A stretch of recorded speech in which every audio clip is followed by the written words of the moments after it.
welcome to another exciting episode of Riding Through the Unknown. I'm your host, Michael, and I am joined tonight by an amazing guest who many of you have seen with his podcast show. And full transparency, I actually had to trim his bio because it was too long. So I had to figure out what to pick and choose. And so I hope you all are tuning in because there is more than what the bio had from my guest. So without further ado, I'm going to hand it over to the one, the only, the amazing, talented, blessed, and honored to call brother, Drago Reid. How's everybody doing today? It's awesome to be on here, man. Like, you stay busy with these podcasts, and I remember when we decided to do this, it was like 5 months in advance. I'm like, good for you, man. Like, staying that booked. Like, that's amazing, man. Like, I love listening to your interviews and hearing my friends speak. Well, thank you. And I'm excited to finally have you on. And I remember, too, when we were talking about, the episode, you put up a picture and said, hey, here's my studio. And I was like, I don't really have a studio. And you're like, so what? Just show your space. And I was like, all right. And that was cool because that kind of started a little comment thread where people were actually posting what it's like to see in front of them. And everybody's always curious. They only see us as people behind the screen and as a personality. But like, everybody wonders, where are we at? Are we in a house? Are we in like an office space? Like, where the heck are these people? So it's cool to like show off our personal spots, and you can see all of our personalities in each spot. So it's cool to actually see each people put together how they put it together. Like, you have a very complicated setup. Like, I just have a laptop sitting in front of me and like art. And like your stuff is so ornate. I want to get something like that, which is really cool. I'm like, when I seen your setup, I was like, good Lord. I know it was a work in progress. And I originally was looking at doing like the virtual backgrounds that I see everybody use on the shows. And I was like, yeah, that's really cool. But then I was like, on one episode I used them and like my arm would disappear. And so I was like, yeah, I don't want people starting to question, am I phasing in and out? Why is my body disappearing? And so I was like, yeah, virtual is not going to work for me. People actually ask me all the time if this is a virtual background. I'm like, no, man, those are my freaking books. That is my speaker I make music on. You know what I'm saying? Like, this is me. I know, and you got such the nice chair. It's like, you're like, sitting in like the regal chair. Well, check this out, man. I always imagined podcasting from Morpheus' chair from the Matrix. So I literally put my intentions out there, and I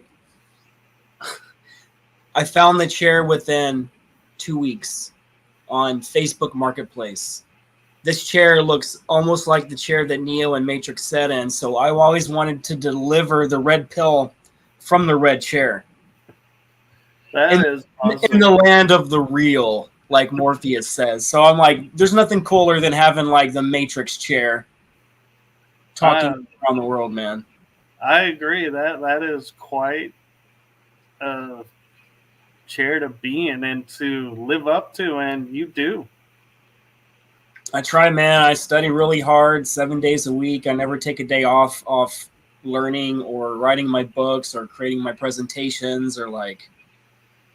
It's a full-time lifestyle, man, and it's something I can't stop. I don't really know what to do with like a regular day off. Like, I have to complete stuff. It's something I learned from the program. It's something they programmed into me. It's like complete task, complete task, complete task. So if I don't, I get anxiety. It's just like, if you knew me personally, you would laugh because I get up all the time and leave the room because I think about something. You know how some people, they think about completing something, they'll put it on a mental list. I'll do it at that moment in time. Because I wasted, I don't know how much of my life, man, where I would want to accomplish so many things, and I just put it on this bucket list that I never completed. And I realized I wasted like 20 years of my life. And so the last, I would say 15 solid years, I'm almost 45. So the last 15 years, man, I've been like full speed ahead, full deep dive into the occult, into the esoteric, reading Sumerian tablets. I've read over 4,000 books. Like, in order to do stuff like that, man, you've got to do this as a lifetime kind of pursuit where it never ends. Like, I have so many books. I look around, I have so many books that I got to read. And it's my lifetime goal. One of my number one goals on my bucket list is to read every book I ever bought that I have in my library. And like, I was just at the Rebels of Disclosure conference last month, and I bought so many freaking books. And then I went to Contact in the Desert. That was like a week ago, maybe a week and a half ago. It was this month. And I bought like 15 or 20 more books. So it's just like, I keep piling up all these books at all the conventions I'm going to. I'm like, when am I going to have time to get all of my friends' books? I'm like so overwhelmed. I feel like the eccentric guy that is surrounded by piles of books, and it looks insane. And he's always in the office reading material, and he always just like, he's deep diving. Like, it's always knowledge, read. I got to know freaking everything. So that's who I am now. Actually, you know who I got a mental image of you being with all the books? The Never-Ending Story guy. Which one? That's actually one of my favorite kid movies, man. I always go back to that movie. The first one where he's like introduced to the book and he hands him the book and he's like, here, read this. It's like that's the image I have of you with all the books going as being the old man handing your younger self, here, read this book. Honestly, I've heard through QHHT, through my sessions, that I have the ability to explain complicated concepts as if I'm talking to a child. And anybody can understand my analogies for physics or space travel or mathematics or something that's complicated that you would have no formal training and understanding. Does that make sense? So they told me that I did this for the kids. This is for the future of humanity and the things that we're talking about in this time, in this space. It's not for us, it's for them. So these are the keys to their awakening, and we're giving them the codes and downloads now through our voices. And this is meant for them to take over that torch that we're going to pass on to them, and they're going to be the true warriors after we pass. Right. That's where I picked up from Heidi Pop and a lot of people saying, yeah, we're the way showers. And I was like, I love that term because it sums up who we are so much better than saying healer, podcaster, investigator. And you're like, well, I'm all of those things, but I'm not just those things. So it's like, yeah. So I feel like that works for you too. It's funny, going back to the Never-Ending Story, not only am I intimately connected to that movie, I probably know more trivia from that movie and the names of the characters than anyone I've ever met in my life, including the movie The Labyrinth. Like, there's an esoteric and occult Freemason symbolism all throughout the story. It's crazy, but currently I have a couple of fish tanks, like 3 different fish tanks, and I have eels and all kinds of cool stuff, right? And I have this mountain in one of my fish tanks, and I call it Morla. Morla's the name of that giant turtle that Atreyu got caught in with that mud when he lost Artax's horse. Right. So it was that sneezing mountain that turned out to be a giant freaking turtle. So that mountain is called Morla, and one of my eels is named Falcor. Yeah, I gotta admit, I was like, when I watched that movie, I thought this was so cool. And the story, I was like, I felt like that could be my story. But then I was like, yeah. And I thought about it recently and started looking at everything that happened in that movie. And I was like, oh my God, this is like a disclosure movie. This is so much more than we realized. It's basically saying that we lost our connection to the truth and to true Gnostic, true knowing of the self. And basically we perpetuate this matrix where we no longer believe in magic. We no longer believe in fairy tales and stories where the hero truly wins, because The Labyrinth is a movie about the hero's journey, about exposing all your flaws and getting beat down and to the point where it almost kills you. And at the very end, you come out and you don't die. You know, that's basically the epic story of all of us. That's our journey. We are that child, both the child reading the book and the character in the book. It is both of you, because everything is you. So it's kind of like learning something about yourself that you didn't think existed in with yourself, but then you realize you power each character and you put your own energy and fantasy and like energy into that character to succeed. So in a way, you become that character because you learn a life lesson at that point. And that's why I believe reading is so important. I don't care if it's science fiction or just nonfiction or fiction. Learn the stories, learn the mistakes the character made, therefore you can apply it to your own life. So it doesn't matter what you're into. Look for lessons that you can learn. Look for stuff that will give you aha moments and allow you to go down the rabbit hole. But that's what the life's journey is, man, the hero's journey. And in the end, as long as you can manifest it in your mind and see that you completed everything you ever wanted to complete, then in the end, you're going to have no regrets, because you made it a lifelong journey in order to check off that bucket list, man, like I'm doing now, because 45 and like I'm not getting younger. So it's time to complete all these things, because I don't want to be one of those people that dies with regrets. Like through QHHT, we found out that one of the biggest regrets people die of on the deathbed is living for others, living for my family, living for my children, and not living for myself. So basically, taking that burden or that privilege to be a caretaker of a child or a husband or a wife or something like that, it's a lifelong thing, and that can change who you are. But like, people need to, most of the people I meet, they don't even have hobbies. I said, what's the thing you love most in your life? My children. No, let's remove the family from that. What makes you you? Oh, my family makes me me. I'm like, do you see how this is circular in motion rhetorically? You're basically admitting that the true you don't even exist.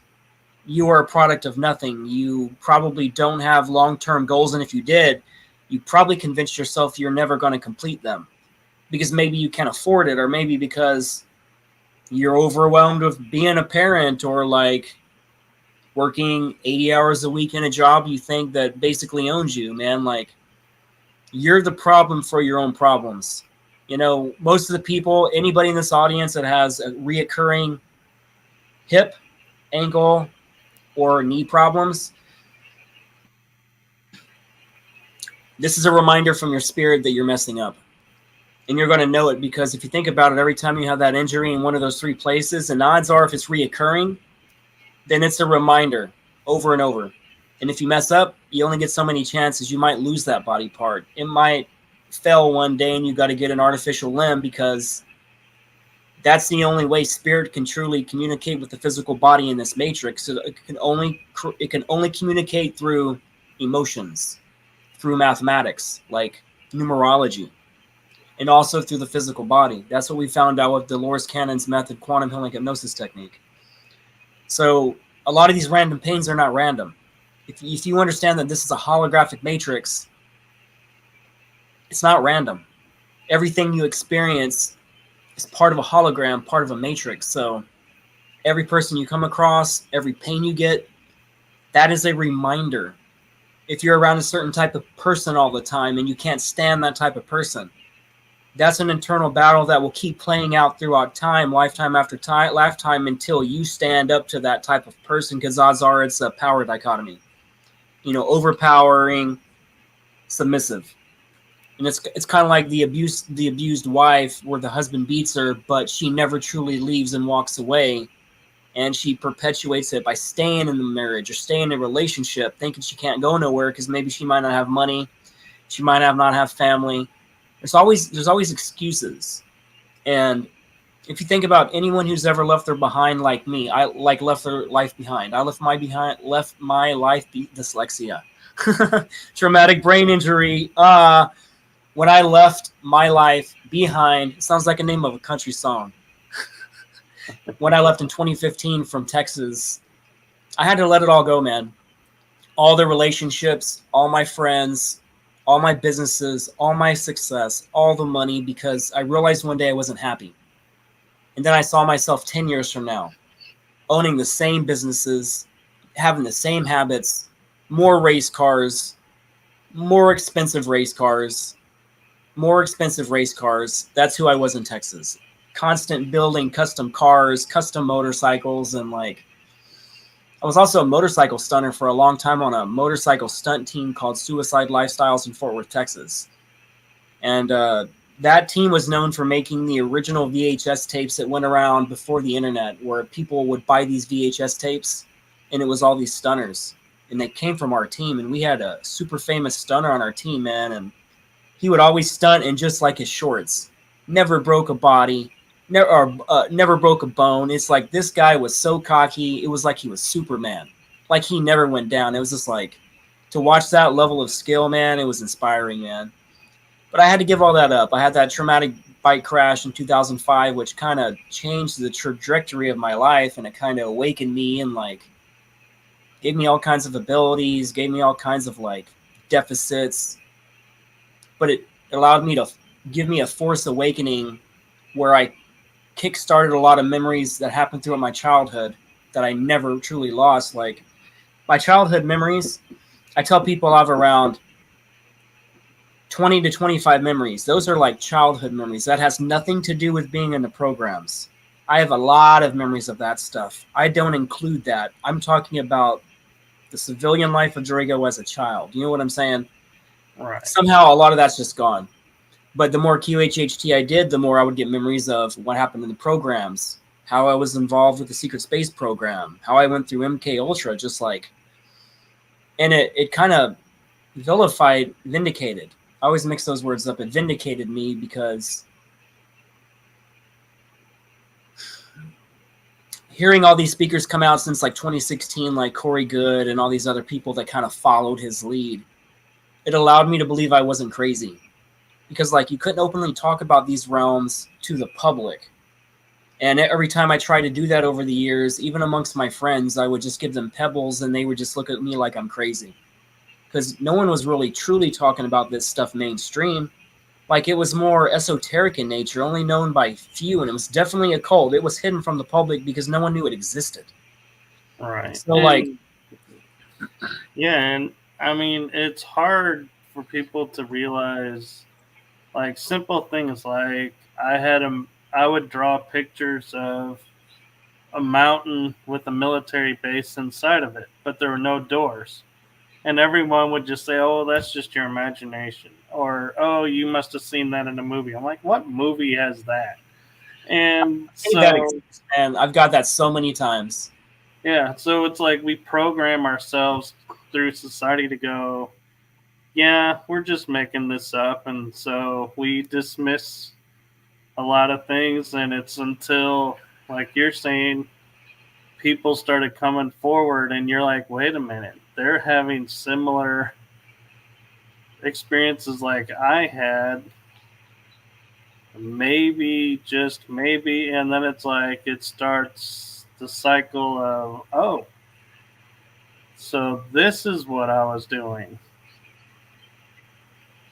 Yeah, because when you have other people talking about details that only you experienced and something you couldn't really read about, because like I've had so many SSP experiences. The most confusing thing is nailing down what program it was in. Because like they program us with face blindness and name blindness. And this is why in real life, the life of Drago, I'm really bad with names. I'm really bad with faces. You have to really interact with me on a regular basis, and then I'll remember you. But like most of the people, it's just like they come and they go, and like they were just part of my imagination in a way. You know what I'm saying? How a dream comes and it fades away. You couldn't remember nothing. Right. But like I've learned that interacting with people on a regular basis, and I tell people, keep telling me your name throughout this conversation. Like, if you're meeting me at a convention or something, just keep telling me your name and I'm going to get it. I will freaking try to focus and I'll try to keep saying your name. Therefore, I will, I'll establish that. But like, that's what I have to do. You have to use techniques with brain injuries where you can it's kind of like if I realize I have a deficit, I'll use a binaural kind of way. I'll use both hemispheres of my brain. I'll use physical actions while I'm performing a mental action. It's kind of like if I'm thinking while I'm walking. Most people look up to down when they walk, as if you're walking down the sidewalk. Let's see, it's kind of hard to make the shape on here, but imagine you're going down the sidewalk. And basically you look up to down, right? There's a trick that I learned where when I'm thinking of information, I'm walking, I'll move my eyes left to right, horizon style. And it's regular people can't do it and walk straight because it'll hurt your head. But what that's doing is when you're having these complex thoughts, if you start activating the left and right scan of the brain, it's linking both sides, connecting to that memory and that emotion, and it actually builds a neural connection to that memory. So I've developed all these techniques that I trial ran, and they all started working because like when I hit that wall, over time it somehow increased my IQ and allowed me to understand complicated concepts. Like, you're right, my bio is freaking long, man. And like, I don't know how to do the whole Drago Reid right there. It's just like, how do you summarize something so complicated with so much experiences and like put it in a paragraph? And it's challenging for me because I've tried to rewrite my bio so many times, but it's just like, I'm removing so much of me. And like all the subjects I'm into, I had to cut out like 50 of those, man, because it's like I started hearing people like read my bio in the beginning. When I started doing this, I'm like, that is painfully long, man. Like if I do a bio that long and it takes over 5 minutes, which I do on my show, Portal to Another Dimension. I have that show with Laura Eisenhower, the Rebel Collective. Right. But on my show, I do a lot. I'm really known for doing a lot of long custom bios where observations you don't normally see off. Give me a bio of Michael Kopf. You know what I'm saying? Like, it's nothing like that. It's like research. And I try to formulate something that's cool. And by the time I read it, you're like, damn, man, that is like one of the most amazing bios I've ever heard. Like when I read Jason Quitz on Laura and I's show, he was like taken back. He's like, that is the best bio I've ever heard in my life, man. I'm like, wow. Same thing with G. Edward Griffin. You know about G. Edward Griffin's work? No, I'm not familiar. He was the guy. Did you see the Plandemic series about Yeah. Okay, so he was in Plandemic 3. He's the base character for the entire actual Part 3. And he was the guy. He was like the original David Icke. And when I say original David Icke, I'm talking about he was coming out doing lectures in black and white TV days. And his most famous lectures that he did, and it was on Plandemic. And they're notorious. He is so known, man. Like, and it's an honor that Laura and I got to interview him, because I think he's like in his mid-90s. So that's like, interviewing somebody at the very crescendo of their life and having that honor to take part in that. And like, God forbid they pass away and you never have that chance. You know what I'm saying? Like, it's kind of like Russell Targ. I just seen Russell Targ get contact in the desert, and like, Russell doesn't look good, man. Like, mentally, he's not there. He doesn't really have normal conversations. And like, it sucks to see that, man, because I've always wanted to interview Russell Targ, man. Like, Stanford Research Institute and all that stuff, and developing lasers and all those technologies, man. And it's just like, damn it, man. I was going to do that. And that's part of my wasting my life analogy. You know what I'm saying? It's kind of like, I love a lot of rock and roll, like late 60s, 70s, and 80s. That's like one of my favorite genres. And like, one of my favorite bands is the Scorpions and the Eagles and like stuff like that. And like, they all keep dying. And like, I've always told myself, I'm going to see them. And like, I'm going to see them. And like, they come to Tampa. And then I'm working. I'm like, damn it, I'll get them next time because I was busy. And then they die the next year. And I'm just like, nothing but freaking regret. So the new me, I'm starting to do more stuff. I'm stepping forward. Like when me and Laura started our show, May 15th of last year. So we just hit our 1-year show. And that's freaking cool, man. It's been a really cool ride, like partnering with her and being a co-host of freaking Laura Eisenhower, man. She's a freaking icon, man. I know. Like, how did you end up landing that? So I've known Laura over 10 years, and like I've always followed her behind the scenes and went to the shows, and like Laura is an extremely busy person, right?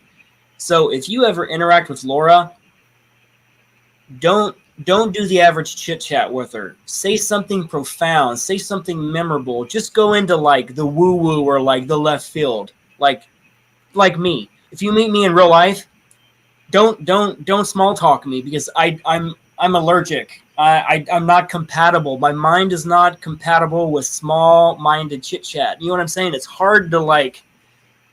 It's like we say something and we're exchanging sentence after sentence and we pause and it's like, this is so freaking boring, man. How about we just go to like, man, do you believe in past life regression or like reincarnation? Like, what kind of stuff? What are you into, man? Like, you mentioned the never-ending story. Like, hell yeah, man. Like, all kinds of rabbit holes we can go down. Like, do you believe in the Matrix? Do you believe like when you die, it's nothing but darkness and the lights go out forever? Like, do you really believe that? Like, go existential. Like, that's how you become memorable. That's how you make connections. So I was the guy that always just kind of paid attention behind the scenes, and I would be in their comments and I would see what she would read, and I would always try to make my comments the most intelligent, poignant, non-waste of time for her to read it. So I always tried to drop like next level information, and I always try to have my information be so good that people try to fact check me and they're like, holy crap, he's right. Like, I did not know that. And I just hook people further down the rabbit hole. So like, I don't know, man. It's just like, I've always tried to be there for her when she was going through stuff over those 10 years. And I was truly in the comments and direct messages. And I'm like, hey man, what's going on? Like, I've been through a lot of trauma myself. Well, this is what I do. Like, lifelong study of psychology. Like, we just kind of just hit it off as friends, man. And fast forward years later, I actually finally convinced her to come down to Tampa. She's doing a convention locally with, I forgot what city it was in. I think it was Sarasota. And she finally agreed to let me tattoo her. So she comes down, she spends like 2 days at my tattoo shop, and we probably talk 15, 20 hours. Like, do you know the amount of conversations you can have with two fast talking people in 15 to 20 hours? That's straight to the point. Yeah. So we basically discover that, like, dude, our combined knowledge is like next level, and it's not common to have two types of people where it's like you talk about what they're into and like the details, and like you complement each other's, like, what I don't know, she would know, and vice versa. You know what I'm saying? It's just like two powerful freaking minds. And she's like, Drago, we have to have a show. I'm like, we were walking. It was like between a tattoo break and stuff. And like, the funny thing is, I tell Laura this. I mentioned to her like 2 or 3 times that when I first got into QHHT, I had a regression done on me. And I was shown that I would have a show with Laura freaking Eisenhower. And that I was kind of showing my future in that, and it kind of freaked me out. Because what it did was, when I walked away from Texas in 2015, I walked away from everything. I did not post an updated photo of myself since I left in April of 2015. I went dark. I started researching into WikiLeaks, finding out that they're stealing all our biometric data from our videos, from the front screen, the rear screens, and like, I couldn't take part in that biometric theft of my own private property of my freaking face, man, in my eyes. Like, when I started realizing the iPhone was using eye retina scan, I'm like, do you know what they can do with a freaking eye retina scan? Part of your cosmic history is written into the fabric of your freaking eyes. The colors typically represent what your original root star system is, and the way the fibers shape and the different specks, and if you have limbo rings on the outside, the colors even, it tells you so much. And I believe the eyes are like fingerprints. And like, a lot of people have this theory that you have the same eyes in every life. That is not how it works, man. When we are light beings made of white light. We don't have physical bodies outside this matrix. Like outside the higher densities, it's all non-physical, like non-corporeal life forms. It's all energetic in nature, light-based, Taurus-based, and like it's just amazing to have this knowledge and to know that, dude, we're surrounded by beings at all times. Like I think about my podcast room, and before I started, I said, "Welcome all beings," because you have to realize. I also found out through QHHT that these freaking ETs, they're tuning in and they're listening to our broadcasts. So we don't just have a human viewership, we have a galactic viewership. And this has been proven in the programs with the SSP. Like certain programs, there's no TV, there's no nothing. It's all just slavery. And no expression, no freedom of expression, no sense of self, no nothing, no religion, nothing to look forward to except produce and be beaten and be used. Like that sucks, man.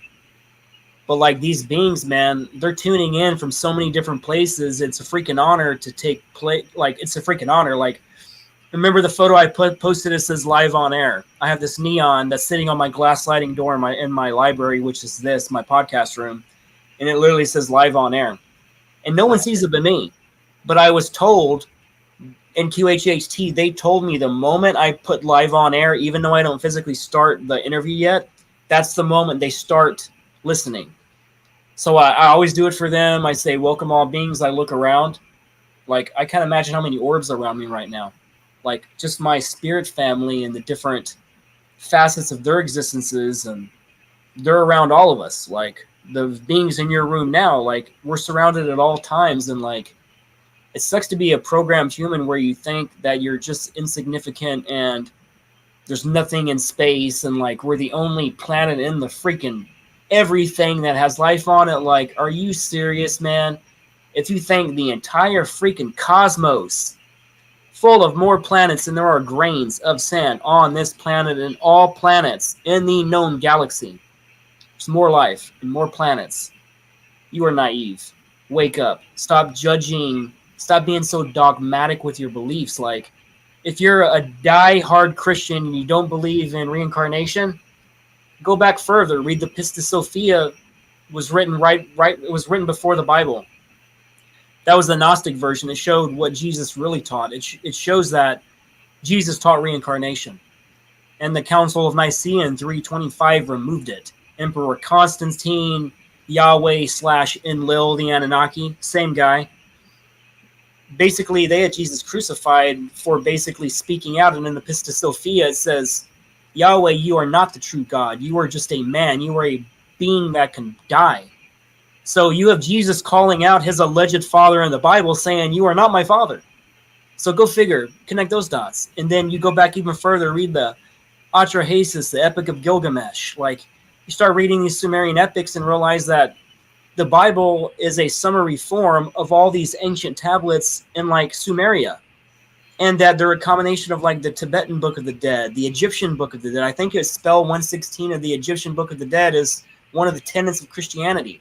Like the Ten Commandments, that came from Ma'at of Egypt, you know? And it's just like everything is derived from Egypt and even further. And they think Christianity just started out of nowhere. These rules came out of nowhere. No, man, these are ancient rules. Like they go back way farther than people and imagine. And like all of our history starts, all religions, they came from above. They came down. Let's make man in our image. That doesn't make sense. It's God. Who you talking to, man? Like our image. What do you mean, man? You know, so you start realizing we've been lied to. And we're all in a stage of awakening. So again, where are you at, Mike? And another point of that too is when we look at the Bible, I was talking with the guest about it, going, you know, when we look at Adam and Eve, they're like, these are the first two humans. They had sons. Well, their sons married daughters of other tribes. I'm like, wait, where did these other tribes come from if you only had two humans? Well, think about this. There So were it's 13 total tribes. yeah. What they were talking about is Adamu, Adam, the direct descendant of the Anunnaki, mixing their DNA with the current hominid of the planet that existed at that time as part of the other tribes. So the number 13 goes that far back. It's the original 13 tribes, which is 13 different bloodlines. It shows on all Freemasonry. It shows on the dollar bill. We have 13 arrows, 13 berries, 13 leaves on the wreath, like 13 levels of the pyramid, and then the all-seeing eyes of 13. Like everything is 13. Friday the 13th, when they crucified and killed all the Christians during the Crusades. Like, it was Christianity that did that. They were killing all the Gnostic people and removing all the information, proving they stole it. They were trying to create a narrative that they can control. If you don't remove all these ancient pagan people that basically worship the trees as gods, worship the earth as gods, worship another being as another god, you have to remove all that in order to instill fear to the population. Because if you don't have the population believing that you are God, and if you do not do what God says, you will be punished. You will burn in the fires of hell for eternity. Like, most people think the infinity sign, they think that's forever. That's misinformation. No. Okay, that's misinformation. Infinity is a specific set of time. Imagine, here's the measurement of infinity here, then here's the measurement of infinity next to it, then here's a measurement of infinity next to it. It's kind of like an eon. It's a specific set of time that's in a loop. It's not forever. Forever would imply a linear type of thing. But if you imagine that's what we are, we're in a loop in this matrix. So you'll see the rise of fallen empires all happen at the same time. Every time we have these alignments, check in history what was going on when we had all these major alignments. You'll see the rise and fall cyclically, time after time after time. It's in the records of the earth. If you drill core samples in Antarctica, it all says the same thing over and over and over again. And in 13 we were taught was like a bad number, and I even remember one of my favorite sci-fi shows takes place in space, and it's far off, and they're trying to find. You talking about Expanse? I'm sorry? What show are you talking about? Battlestar Galactica, the original one. Yeah. And they're like, that's yeah, interesting information about movie costumes. I told you about my movie costume collection. I'll tell you a story about some Cylons in a minute. Well, what I find interesting is we have the 12 tribes that the survivors go, we need to find the 13th race, which was humanity. Their lost brothers that went out in space and colonized the earth. And I was like, and I always thought that was interesting how they said that and scripted it. But then the new version came out, and the final episode of that one is like where they take that story and bring it in, and they're like, there's the Cylon and the Doctor are walking through history of the earth and saying, yeah, this was our creation. We did this. And it was like, dude, they're like literally telling us we came from the stars and we were created here. It's kind of like the Noah's Ark, going to the Christian story. If you read the Atrahasis, he was known as different names. He was never known as Noah. Like in all the records we ever found in Sumeria, there was no records of Noah. And once you link him to Enki, the story starts making more sense. And I believe that, I don't think it was a boat. Like, they had space traveling technologies, man. I don't think it was as rudimentary as a wooden boat. And the whole story about them marching a pair of the animals from all across the earth, male and female, I believe that they stored genetic databases there. They stored the DNA of all those pairs of animals, and they couldn't explain that to a race of people that they kind of co-created. Someone asked me this question earlier. Is the Anunnaki fully responsible for creating humans? Hell no. They are only responsible from what we became 200,000 years ago. There was all these other genetic programs going on, before the Anunnaki arrived here. Because technically this planet has been owned by the Draco for a long time, and the praying mantids had a lot of investment in genetic engineering in humans. Like, a lot of people don't talk about the mantids' connection to all this. And they're heavily used in the programs, in the secret space program. Like, a lot of the mantids are our teachers. They have them in the deep underground military bases. They are extremely psionic. And you're told whenever you go in battle with any of these beings, or if you go to Mars and you ever have to go up against any mantid, they tell you off the bat, do not fight telepathically to a mantid, because they can rip through your head damn near, and you can't take it. So if they're going to interrogate you through your mind, you have to let it happen. You cannot fight them. Psionically, they can kill you that way. Right. Yeah, and that's absolutely true. And I even have memories, and I always thought they were past life memories, and they may be, but I'm learning through the programs as well, and I'm on the cusp of unlocking memories. And so I don't have many, but I have this memory, like, you were saying there was before the Anunnaki, the Dracos, and I even have memories of felines and avians, roaming the earth and cultivating the earth, and having one earth destroyed, another earth. They were like, no, this isn't working out, so they destroyed it, and we're like the third rendition of an earth. Hopi Indians said that too. I think they said we're in number 3. I think they said it's the 4th earth. So we've had 4 earths rise and fall, and these cyclical events that keep happening, like kind of like we have some kind of pole flip every, it's estimated 12.8 to 13.2 thousand years. We hit this midway point in the precession of the equinox, and that energy kind of flips the poles. Everybody keeps saying an asteroid hit it. Like, if you see the actual, if you take core samples, you're going to see, if you keep drilling and drilling and drilling, that this keeps happening over and over and over. You keep seeing these cyclical pole shift flips, and you keep seeing plate subduction, where basically, imagine New York and its skyscrapers. Plate subduction is when it actually flips upside down, and then this mass appears, this new mountain range. And after we come out of this flood from these tectonic shifts flipping on each other and all this magnetic energy, it's basically like a blast of water. When you flip poles like that, the plate subduction, like, it tilts the planet.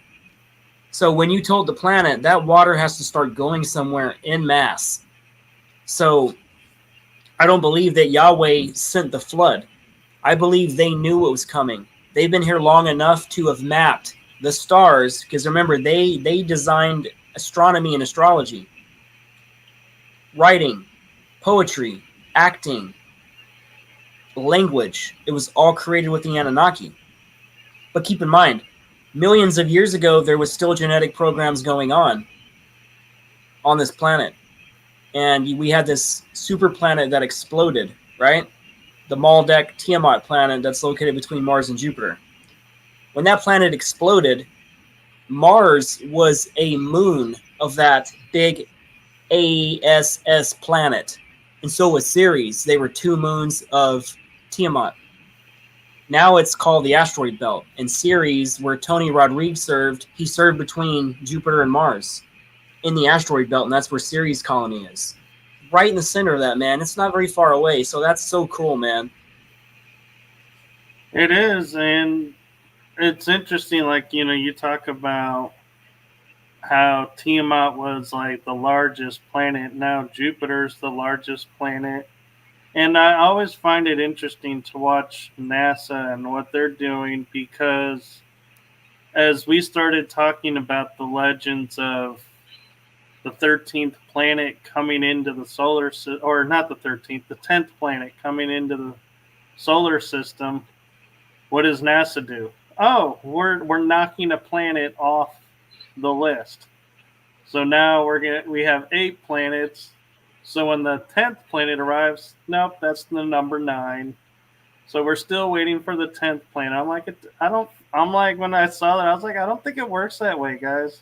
I don't think you get to rearrange the cosmic order. Exactly. And Pluto's no longer a planetoid. It's more of a moon. So what I was saying about when Maldek exploded, Earth technically wasn't the third rock from the sun. Earth actually wasn't here when that big ASS planet exploded. This Earth we're on is part of Tiamat. So her waters of that planet, her bones, her body, that's what they're talking about in the Sumerian tablets when they took her bones and her body and her skin and we separated the sky and covered the sky.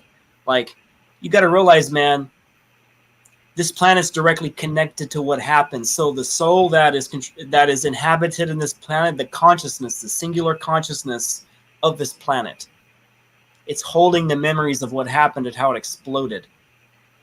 You know, it's interesting you bring that up because as you were saying that, I started getting flashes of a memory of learning when I was younger that the Earth and Mars were one, and something hit it and it caused the split.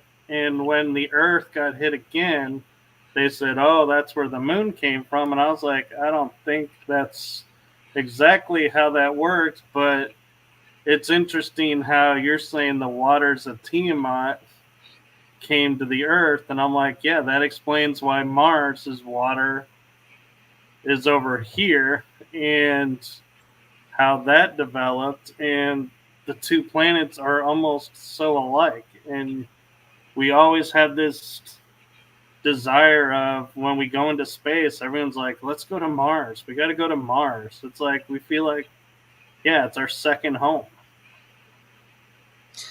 So when that planet exploded and Mars was a moon, that explosion caused Mars to lose its atmosphere.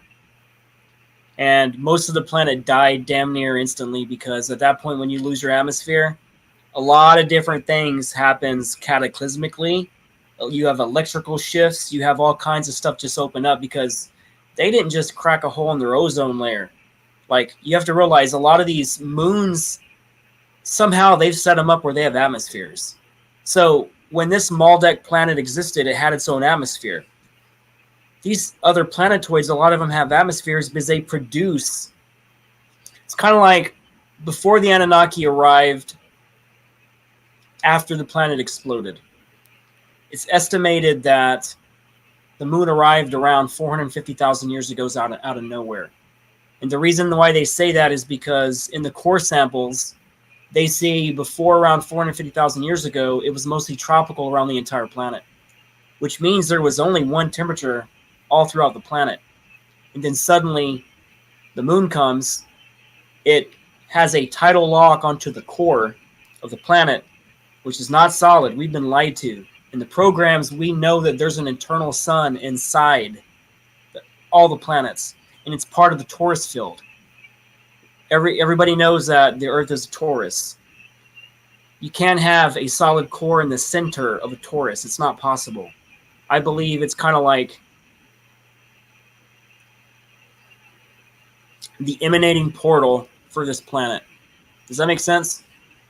It does, and I'm kind of wondering, does that kind of make our planets more like the moon and the moons more like Dyson spheres that science is starting to discover, where it's star instead of a object?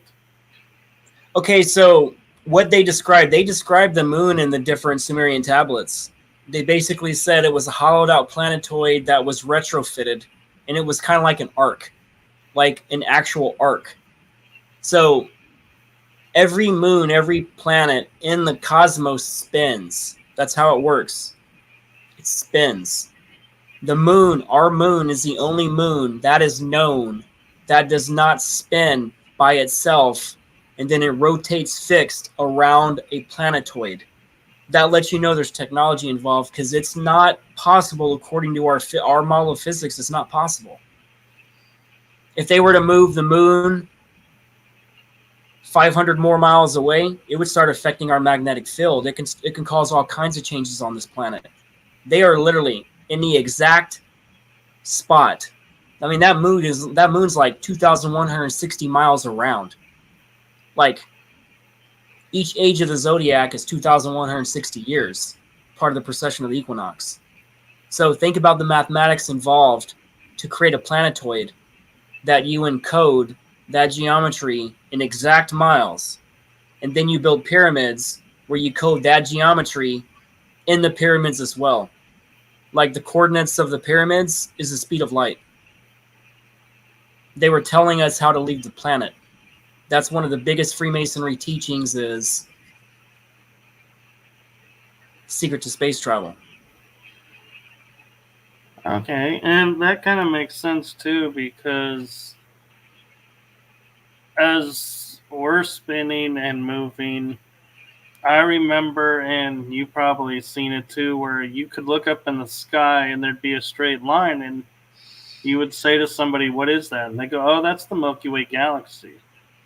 And in my mind, I was like, "Wait a minute, we're in the Milky Way galaxy, so there's no way I could see it from point A to point B, straight across the night sky, because we would have to be at some point in it, because we're in that galaxy." And it's when I started going, "Wait a minute, well, I don't think we're in the Milky Way galaxy then anymore, and we must go into another galaxy, because physics tells you, and science tells you, you can't see a straight line within that line. You're either going to see the left or the right." Which means that all this is a holographic projection in general, because if you think about it, we're surrounded by ones and zeros. They say that God wrote his signature in everything, and we find it in ones and zeros, right? They teach us this in school. That's telling you this is a holographic computer program. Right, and the And moon the only is now thing visible. is only electrical energy. That is it.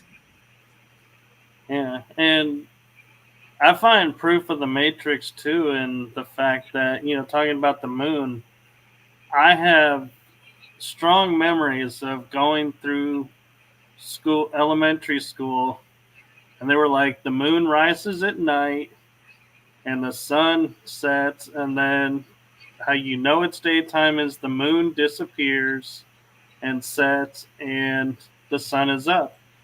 And I will be walking outside and I look up and I'm like, there's the moon right there. And I'm like, wait a minute.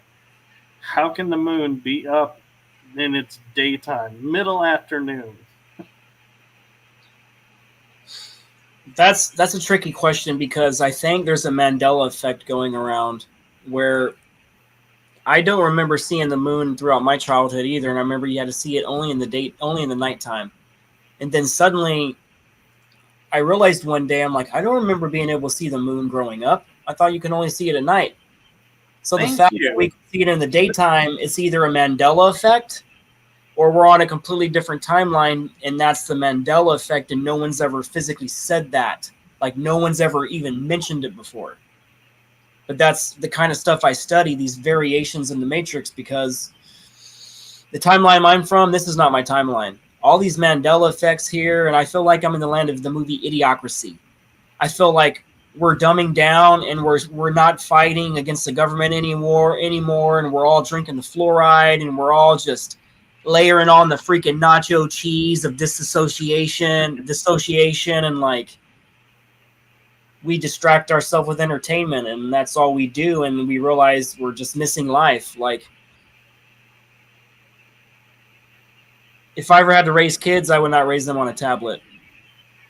Because it's like you realize they miss life. You miss life with your child. They don't experience nothing. And like,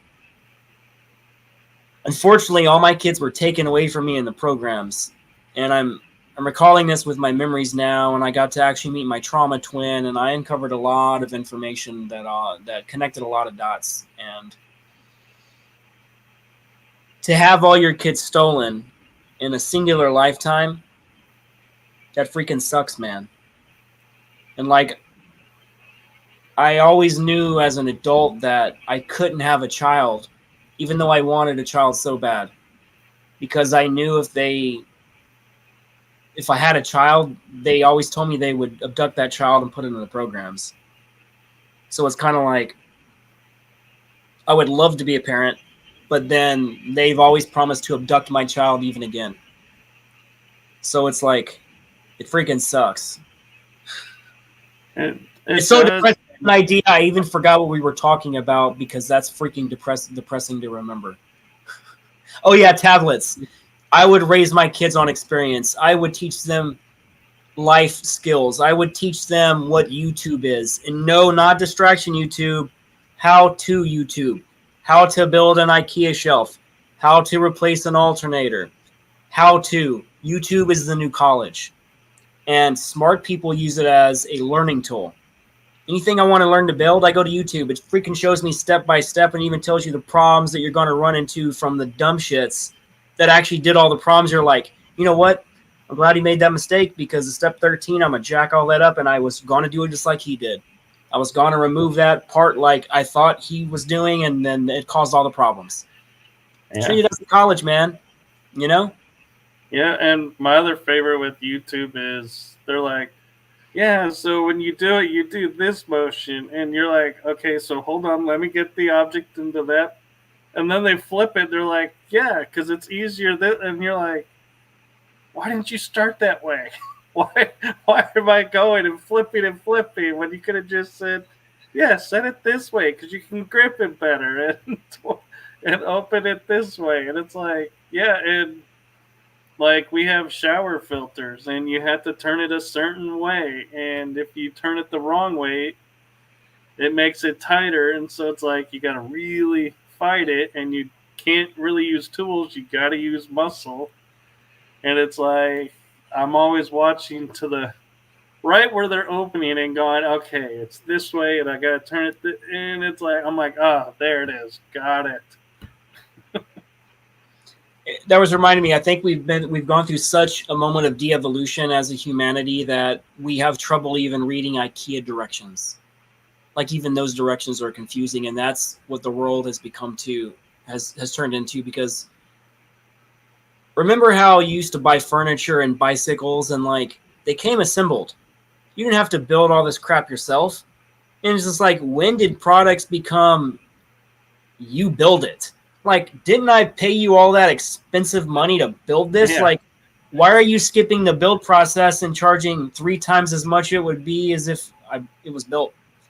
Like, it makes no sense. It's kind of like the organic versus pesticide produce kind of argument where they say produce is more I just lost my train of thought. I had a comparison. What did I say right before that? Produce being versus the organics, because they would, my understanding was they're like, yeah, you can spend more for the organic, but there's no guarantee it's organic because you don't know how the water is flowing from or the wind is blowing from the farm next to it. And if they're not organic, it's mixing in. So are you really getting organic? Yeah, I forgot my initial point. That's part of my traumatic brain injury. Sometimes I might preload a subject in order to build the knowledge in order for you to understand my point. And a lot of the times, I even say this during a presentation. If I literally trail off and then I'm like, what was I talking about? Just remind me. And I'm going to find the point in which I left off. And it's like, I will continue as if I didn't stop. But sometimes, all the time, I'll talk, I'll describe something, I'll compare something, and I'm like, I'm thinking about organic produce. What the hell was I talking about, man? You were talking about the cost of produce, organic. And yeah, but it was right before that. It was what we were talking about right before that. That was the ultimate point of the produce. But yeah, stupid. Oh yeah, they punish you. So an alternative meat, fake meat, plant-based meat comes in like this ultimate fried chicken patties, right? You'll get 6 patties, and it's like $10. Or you'll get some vegetarian hot dogs, and you'll get a pack of 4 for like $7. It's just like they're penalizing us for choosing to eat healthier, and they're not even giving us what we're paying for. Because if there's no meat in it, technically, don't they say that's the main reason it's so expensive, because of the meat, because of supply and all that? Let's remove all that crap. No more excuses, and it's all plant-based. Plants growing everywhere. How the hell is it 3 times more? Like they're penalizing us. And unfortunately nowadays, like you can't even trust plant-based because they might be bioengineering some part of it. And so it's like, yeah, they're really making it really hard to find any food that is pure anymore. Even the meats, man, it's cut with so much stuff. Like every time they do a DNA test to see what's truly in the meats of the restaurants, they find a ton of sketchy DNA in it, including human DNA. And when people read that, they're like, human DNA. They got fingernails and hair in it? No. Human flesh DNA. Pieces of humans. If you don't believe me, just look it up right now and get off Google. Stop Googling stuff. They control everything. Use DuckDuckGo. Get an alternative search engine. If you claim that you're awakened and you're still using freaking Google, you're the freaking problem. And if you truly don't know how much Google spies on you and controls everything you search for, if you're looking for something that's so important, they're going to put it 1,236 pages into your search and then prioritize everything on page 1 of who's paying for them to be on that advertising in the first listing. So, like, you can't truly discover anything on Google, man. Like I tattoo. I tattoo full-time in Tampa. People always are bringing me Google photos of tattoos. And they're like, can you do something like this? I'm like, you found out on Google, didn't you? It's always crap. They know. Stop using Google searches. Like, look at Pinterest. Pinterest is one of the most amazing websites that exist. Anything that you can nerd out on, you could find awesome stuff on Pinterest for it. And you're thinking, I'm a guy. I have tattoos. Isn't Pinterest for chicks? No, dude. Get on Pinterest. Once you're on it, you'll be like, oh my God, look at all these build ideas and like awesome quality photos for everything I'm into. And like, oh my God, I love Pinterest.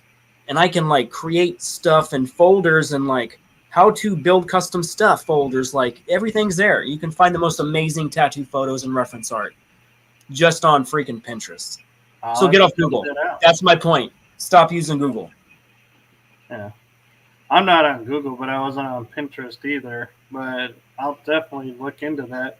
Lauren has a comment for you to think about when you were talking about with your kids, you know, being abducted and put in the program. She says, don't let the fear control your motives. Maybe your child would be the super soldier to change everything for the better.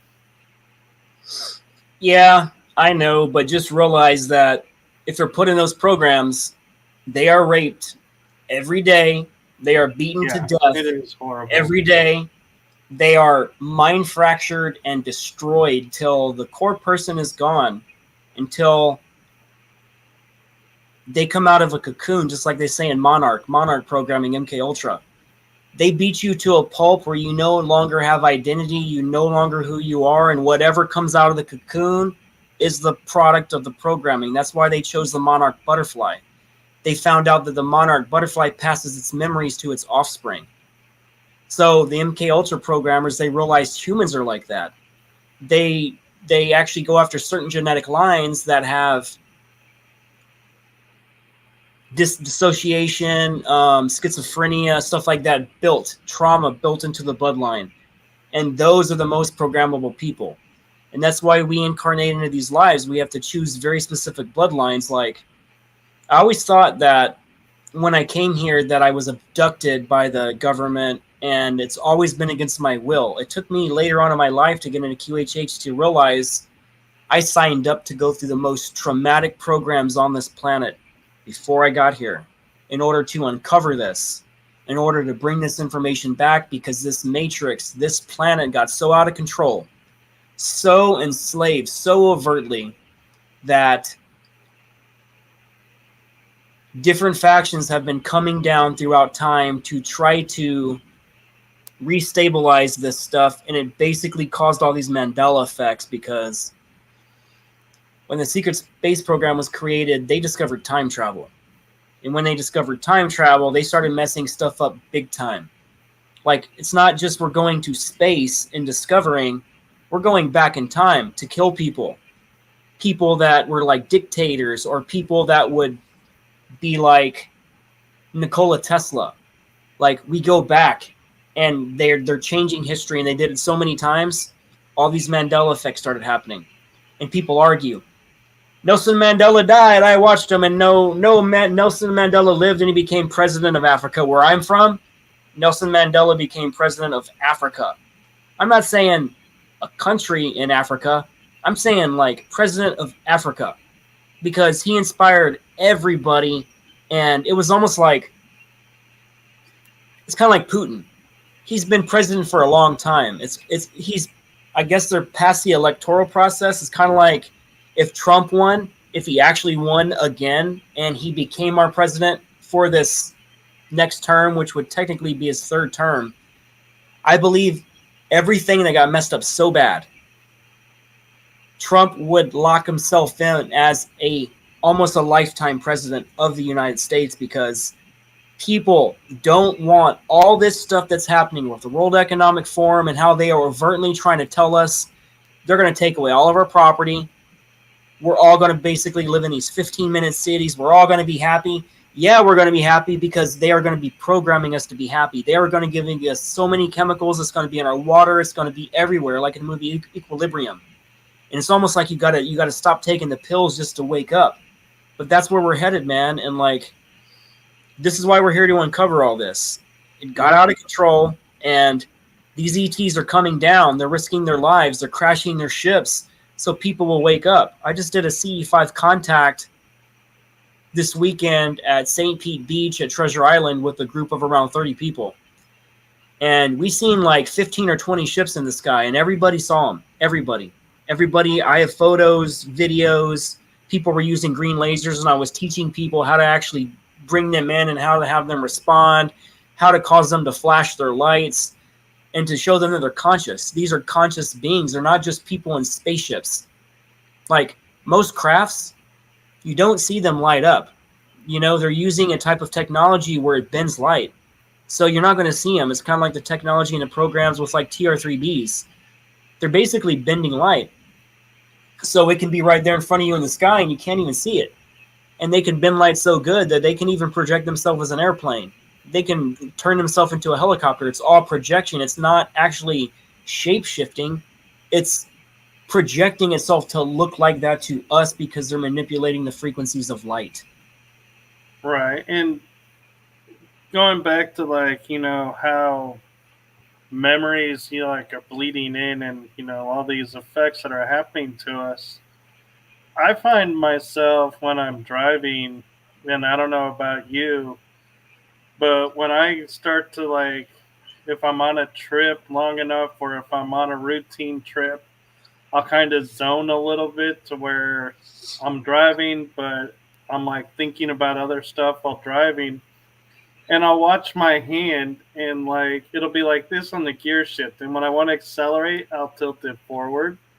When I need to brake, I'll tilt it back. When I need to turn, I'll turn my hand on the gear shift, whichever way I need to turn. And it's like, and in my mind, I'm visually seeing it moving like a spacecraft going through what, you know, whatever, you know, area I'm in.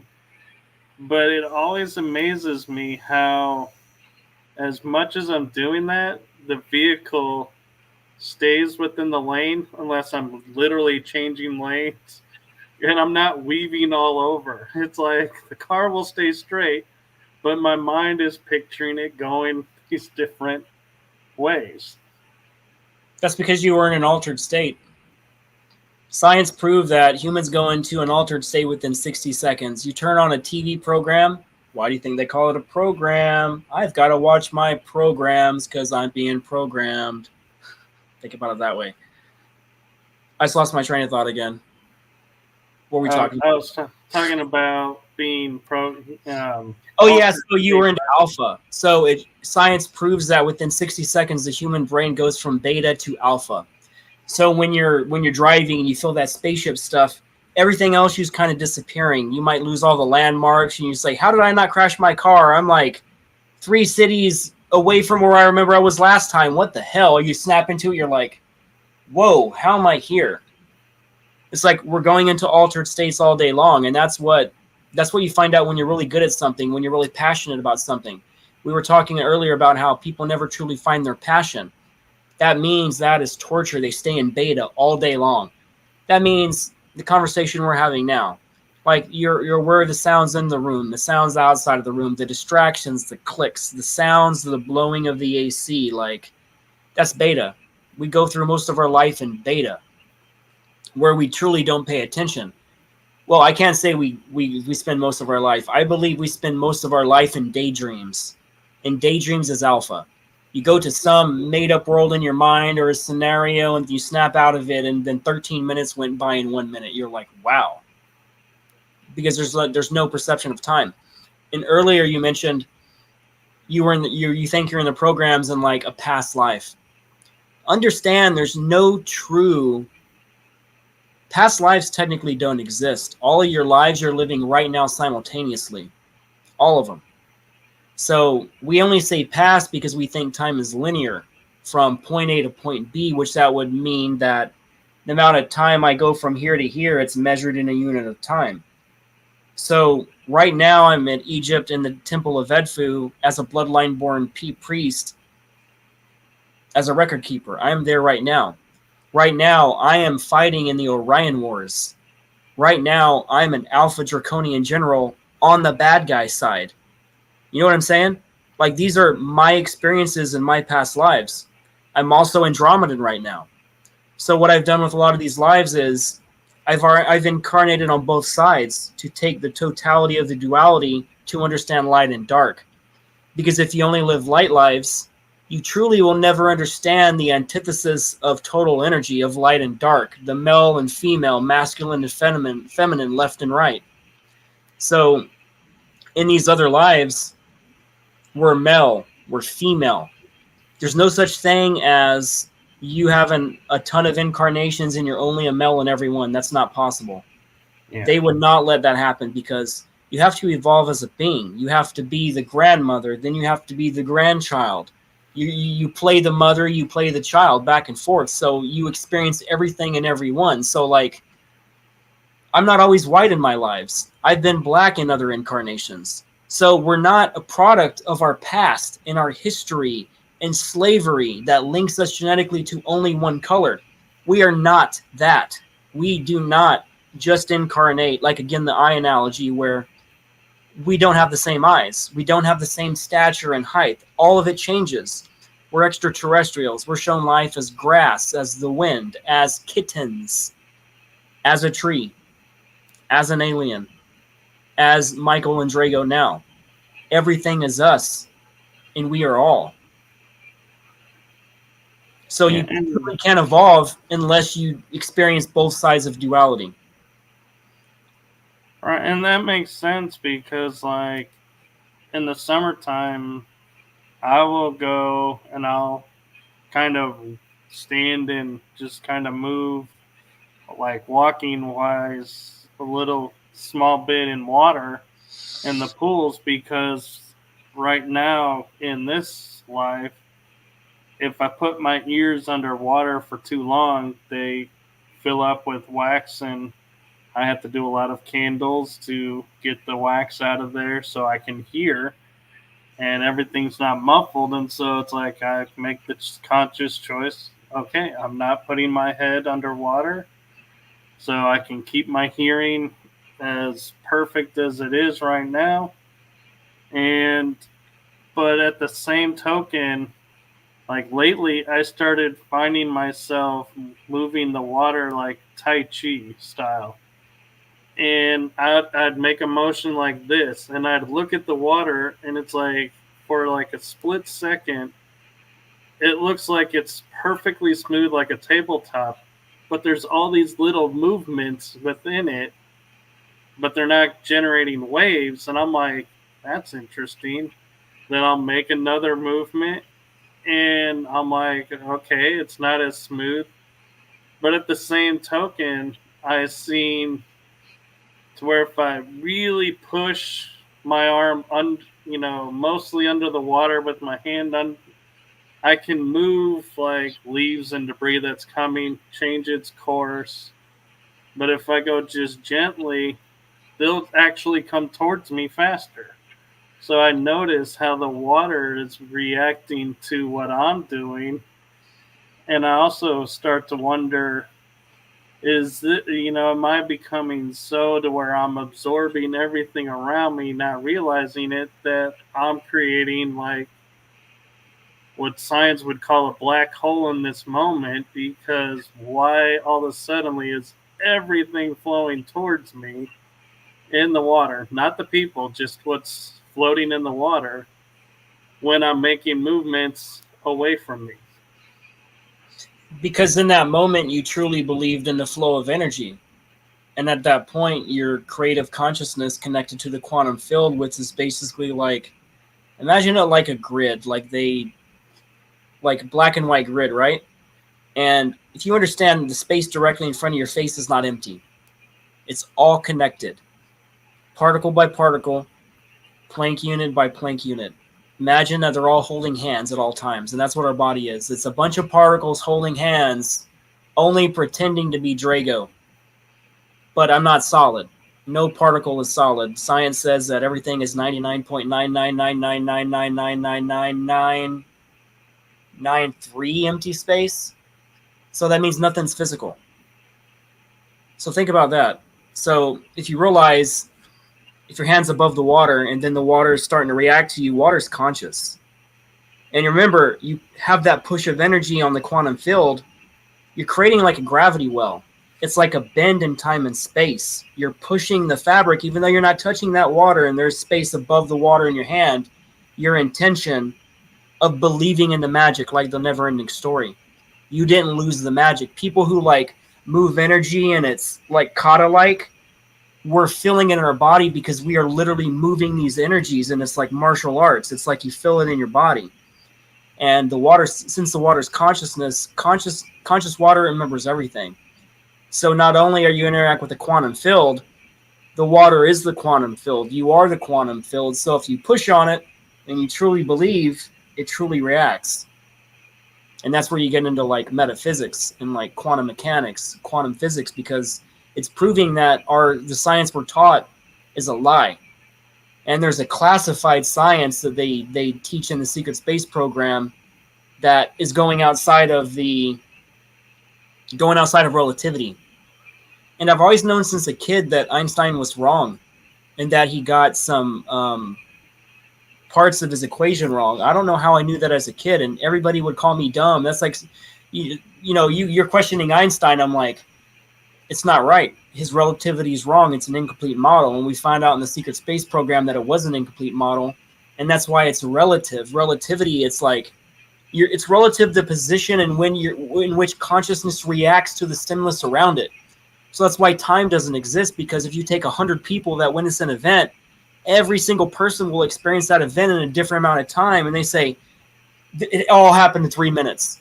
But it could have happened within an hour, but the time lapse that you had is kind of like when you go through trauma, you start going into slow motion. And when you're in a slow motion, it seems like the event is taking a very long time. But that entire event could have taken 1 minute and 37 seconds. But So in relativity, since it was relative, that's what relativity really is. So when they actually unveil the classified stuff, it's going to change everything. right, and that brings up an interesting question that I've often been puzzled about. Is I was brought up with my parents giving us the freedom of our faith and beliefs and everything. It's, as long as we weren't going out and killing anybody, we were okay to, believe what we wanted. And so I never got really the dogma to the point to where I would fall asleep in a church when the priest would give his sermon, which is the dogma part. And when he was done, I'd wake back up. But I never got the dogma, and I was raised more metaphysical. And so there would be times where my parents would be telling a story before I was born, and I would answer and fill in some of the story. And they're like, "How did you know that? You weren't even, technically I wasn't even a concept yet. I wasn't even conceived yet, and I knew things, and I would laugh and say, "Well, I was floating." Could that be in that moment? I was accessing the quantum realm, and that's why I could remember things before I was born. Yeah, because that's literally what you did. Like when I put someone under with QHHT hypnosis, they're basically time traveling with the Akashic records. So if you can imagine, again, since time is not linear, you can imagine that Michael is going through childhood right now. Michael's also in high school. Michael has not started his podcast yet. Michael has in that shitty job that defined his life for a big period of time. You're still in that job. That's why we think that time is a thing, because we allegedly have these memories of all that happening from point A to point B. Grow, grow, grow, grow, grow. It's not how it works. Like, you're being born at this exact moment, but your consciousness is only focused on this time and this space of this part of your evolution. So remember, they say if we take the telescopes and we start looking into different star systems from our Hubble and the James Webb telescope and all that, and they say, if you look so far that you can see the Big Bang starting, right? And if you look so far, you can see dinosaurs living right now. That means that the dinosaurs are still existing right now, that the beginning of this alleged universe is happening right now. So is the end of this universe, and the end of this planet, and the beginning of this planet. Everything happens simultaneously, but only a part of the spark of your consciousness is focused on this singular life in this time and this space. And it's that complicated. You know, that puts a new twist on the Native American legend about the two wolves. I don't know if you're familiar with that. Yeah, one. exactly. It's what you choose to be. That's the timeline. Because you're both. You're both the killer and the one that freed the animal and decided not to kill it. It's basically, it gets into the double slit theory and like the cat in the box theory, where the cat is both alive and dead, because both timelines have to exist, period. And they found that out. You take 100 people, they hit this button, it releases this machine, activates a hammer that hits a piece of glass, cyanide is released, the cat dies. The person opens it, there's either going to be a dead cat or an alive cat. They found out that the cat was both dead and alive at the same time, depending on who was viewing it, according to relativity. So our science is measured on the theory of everything that we can observe. Planetoids, space, stars, the big stuff in life. I specialize mainly in quantum physics and quantum mechanics, the stuff we can't observe. When you go down to the particle size, you realize that the particle is a universe within itself. You go down even farther into the fractal, you start discovering these other densities and other existences that exist within itself, like a rushing nesting doll, infinitely going down, just down and down and down. And then you realize, how can all this be real? If you understand that premise of what quantum physics and mechanics is really teaching you, it shows that we're only focusing on a single layer of an onion at this time, but the universe and the multiverse is infinite layers. So you are all timelines. You are every being. You are your enemy. You are your cat. Because there's only one consciousness that exists that split itself into individual units to understand what it actually is.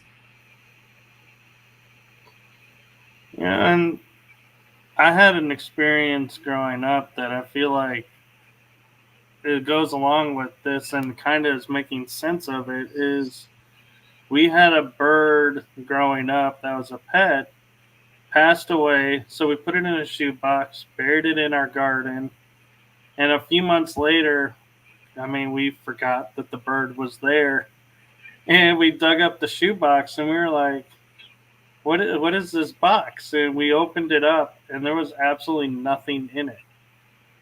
And then we were like, wait a minute, wasn't there a bird in here that had passed away? And we're like, there was no bones, no dust, no dirt. It was like totally as if nothing had ever existed in there.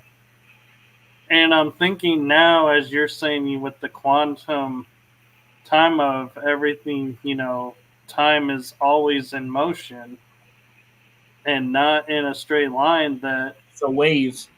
the bird went off to another existence and therefore did not exist in that box.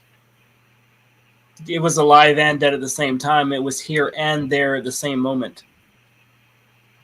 It's kind of like you ever drive in the city or somewhere you're from and you revisit a place or a building disappears out of nowhere. Like you might go on a flight for a week and then you come back to your city and you figure out an entire place is damn near started to be built or is already almost built or built out of nowhere. And it's not possible. You're like, I've been driving past that place I don't know how long, and that building was not there last week. It just appears out of nowhere. Buildings will appear and disappear. And that's truly what this really is. It's kind of like,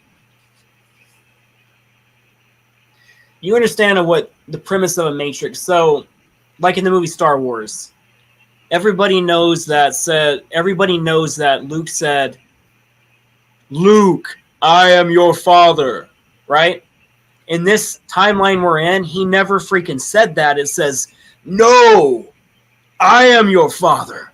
But all the parody movies, all the In Living Color movies, everything that's ever been made to make fun of that movie are like saying into the fan, "Luke, I am your father," and the fan will change your voice. How do all those exist? But if you look at any VHS tape of Star Wars, of that movie, if you look at any DVDs, any Blu-rays, any streaming, it does not exist in that way at all. It's as if a computer programmer hit remove this and change it, kind of like Sex in the City. Where I'm from, it was called Sex in the City, not Sex and the City. That doesn't make sense. No, it doesn't. You're like, it's never been and the city. It's about a bunch of horny women doing stupid stuff in the city, not including. It's kind of like saying 3 women and a car, 3 women and a population. It doesn't make sense. There's no context. Same with the Forrest Gump movie. Another Mandela effect was, he said life is like a box of chocolates. He never said that. It is now life was like a box of chocolates. That statement no longer makes sense. It's almost an oxymoron. You can't exist with those words. You can't say life was like a box of chocolates. You're comparing it to chocolate. If it used to be that way, the analogy no longer works. So there's all these Mandela effects. So either we're in a computer program and someone hit enter and they deleted all evidence of Luke, I am your father in a single update, like a software update. Click. Luke, I'm your father's gone. Now it's no, I'm your father. Enter. Come on. Yeah. My favorite Mandela that I came across when I was looking some up was the Fruit of the Loom, where a lady had a receipt with the cornucopia with the fruit, and it said Fruit of the Loom. And she said she was looking and there's no cornucopia. So she contacted the company and said, when did you stop using the cornucopia? And they go, we never used a cornucopia. I'm like, how? She's like, I have a receipt with the cornucopia. I'm like, yeah, how do you deny that when there's physical evidence even to going, wait a minute, we're totally in a matrix? Because so I'm gonna blow your mind right now. The answer is both true and false according to relativity in the conscious observer. So everybody that exists within these Mandela effects, it is Berenstain Bears. It is Berenstein Bears. It is Febreze with Breeze. That's the timeline I'm from. And then suddenly out of nowhere, they took one of the E's out of Febreze and it became Febreze. For any of you that don't know that, anybody about Febreze, the word breeze has two E's in the center of it, and then out of nowhere they took an E out, and a lot of people don't know that. And again, like you're saying about the woman, they contacted the company. When was this patent change made where they removed a letter? Because that requires a patent adjustment. And it's like a logo. You have to make you have to file for that change. There was no change ever made publicly. So again, all these Mandela effects, everyone that everybody experienced, it is true. It happened that way. And we're all arguing how it happened when we're all correct. We're just all thrown in this melting pot of all these timelines and scenarios because everything got out of control with the timelines. But that's what it is. That is what the Mandela effect is. Everybody's right. No one's wrong. And my friend Alex, he likes to say the reason the Mandela effects are becoming more aware and more prevalent too is we are a multi-timeline generation and species that we're pulling all of them in to create one timeline. And so some features are overriding others aren't, and that's where more and more of these Mandela effects are coming from. And I was like, when I heard that, I was like, I can't argue that because, yeah, it's like, I mean, even like you're saying, in this timeline, in this existence, this is right. But now I'm over here where that's wrong. But when I bring that over, it's like, how do you determine which was the right and which is the wrong? It's only about perspective at that point from being on the adjacent side. So both sides will argue with each other what they're looking at. They're like, no, MFer, that's a 6 in front of me on the ground. And the guy across from us is like, no, MFer, that's a 9. It's all about perception. It's kind of like when you're space. How do you know what direction is up? It's how you orient yourself in space. That is up. But to the person on the other side of the ship or another ship next to you, they're facing downwards. So you're both arguing about what side's up when it's only about perspective. What position are you viewing it from? They say that a tree can't fall in nature without having an observer. They're not realizing the tree is conscious. It is its own observer, and so are the trees around it. So it doesn't require a human observer. It requires consciousness to observe itself. Yeah. And another point too, like as we're talking about space and perspective, is I always find it comical and I will laugh in movies when the pilot's in space and they're like, yeah, you need to go 3 degrees to your right, and I'm like, well, where's 0? How do you determine 3 degrees? Going, oh, there's the target. It's like, wait a minute. The way you're saying it doesn't make sense because you're saying, oh, I was on the 0 point to go 3 degrees. It's like, wait, that doesn't make sense because how do you know where 0 point is? Well, see, the only way it would make sense from a space-based perspective is that they have already mapped the stars and their computer systems have already mapped the stars and their AI has already told them what side technically is up in a way, right? So 3 degrees would show you 3 degrees to this direction according to your star map. You're going to hit a little bit closer to the Andromeda side. But just 3 degrees more, you're going to skip that entire galaxy. So if you've mapped it, 3 degrees completely makes sense because, again, you've made a measurement of distance and or orientation. Therefore, you have to have a mathematical observation in order to make that adjustment in space, or you're just guessing. So even 3 degree tilt or 3 degrees off to the left, all that matters in straight trajectories. But like true space travel, we're not going to point A, point B. If like we travel from Mars with the alleged space program we have, they're like, it'll take all these light years to get to Mars or like Pluto or no, man, we don't do straight lines on the programs. We hop in different pockets and portals. Like, we don't use that stuff.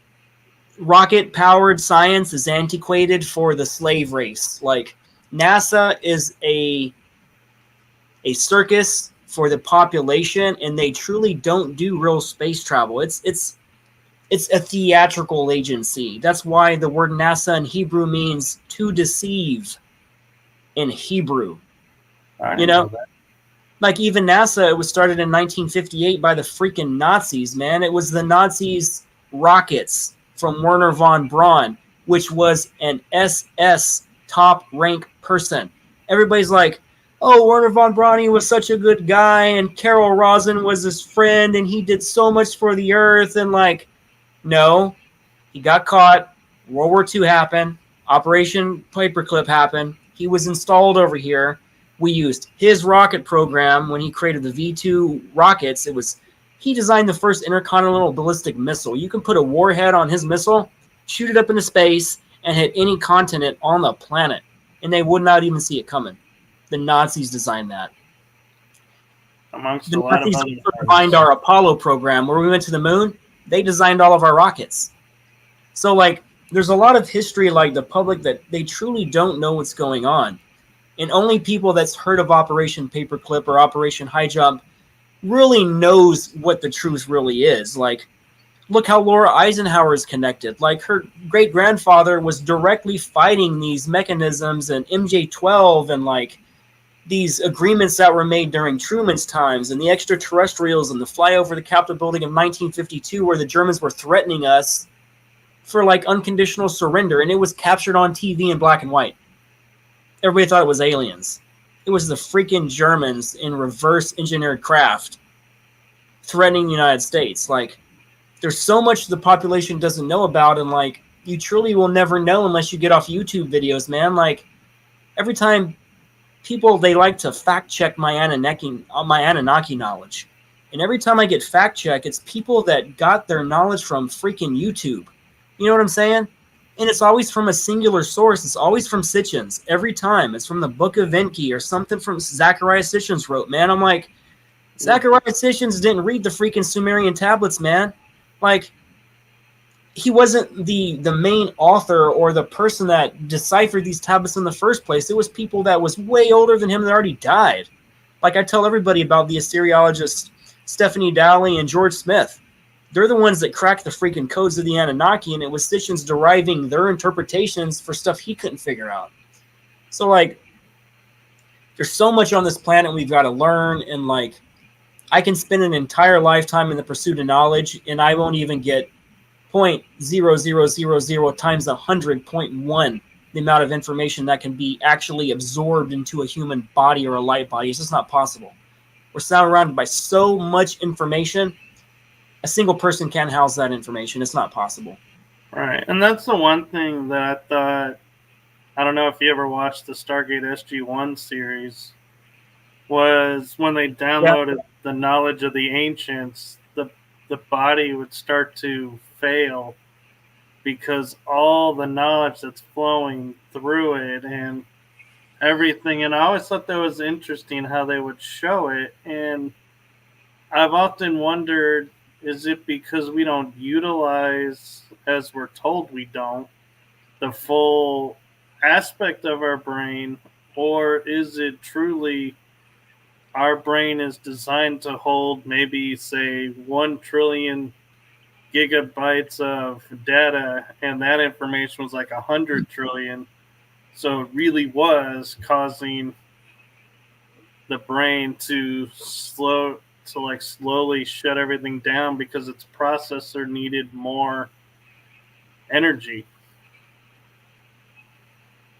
Well, I would say that the brain doesn't store most of our information in our memories. Our DNA does. So imagine we used to have 12-strand DNA. Imagine each layer of DNA. Imagine it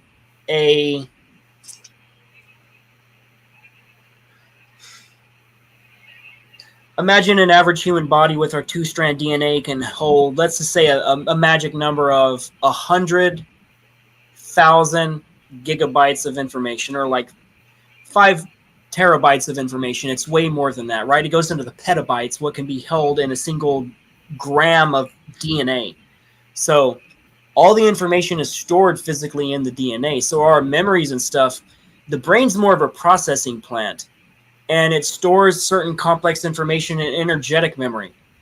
You have to realize your body holds that memory too. It's cellular memory. You have memory stored in your light body. So all the lives you've ever lived, you have access to all that energy now, but it's blocked off due to our genetic engineering. Like when all these different programs modified us, imagine we started as pretty much gods, where we were telepathic, we can create with our minds, we could fly, we can do all these amazing things. And then suddenly they start removing each strand of DNA, just remove to where a couple of DNA strands connected to some freaking hydrogen bonds. You know what I'm saying? Like a weak piece of frozen ice that's melting. There's no oak tree roots holding it anymore, and we're basically just a twig that was put in the ground, and we got to grow roots again. But we'll never become that magnificent oak tree because they removed part of our root system that will never ever grow again. So that's where we're going to discover everything through genetics. We're going to find that our junk DNA is the secret to everything. They're going to find all the genetic engineering and all that junk DNA. They're going to see everywhere we were engineered. Like the Anunnaki, they even left their signature in our DNA. Their signature is literally in our DNA where they edited it at.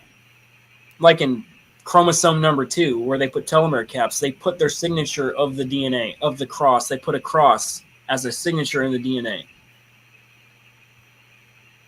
And I do find it funny how science and the genetic scientists are like, yeah, we have maybe 8, 12, 13 strands of DNA in the body, but we're double helix, so that's just junk. And everybody's like, well, yeah, okay, that's junk. I'm like, no, wait a minute. If it's in our body, it's got to serve a purpose. Correct. There's no junk put in us except for the thoughts that we allow in. And so it's like, it amazes me how people accept that. And another example of that, too, is, I'm sure you remember this, was, a decade ago? McDonald's came out and said, hey, we have 100% chicken tenders now. And everyone was so excited that there was 100% chicken. And I was like, do you guys stop to think about... what was it before? Yeah, you were told it was chicken before. Now it's 100% chicken. And you're like, this is the greatest thing. And I'm like, wait, what? What the hell were we eating before all our whole life? Like, what? What's this faux chicken? And everybody knows what fillers is now. They're like pink slime in your burgers. It's like 80% pink slime, and then everybody thinks when they eat a hamburger they're eating like a single part of a cow, but they don't realize they're probably eating like 500 or 600 cow pieces, and it's like just like 500, 600 cow pieces together in a patty. Yeah. You know, that's kind of why I became vegetarian back in 2016. That's around 8 years ago. And I just couldn't, with what I was put through in the programs where I was trained as a Delta soldier. So I've been forced against my will to take life my entire life. And it's always got to me, and it's always messed me up on the inside because my root energy will not do that. And I would die for any being. Like, I save insects all the time. Like, it's crazy. If you know me as a friend, I put my life on the line for freaking stupid animals. But to me, they're not stupid. It's just like, that's me drowning in water as an insect or an ant. Or like, that's me as a dragonfly drowning in the water at this new place I went, and I almost had to fall into the water, deep water, just to save a single dragonfly.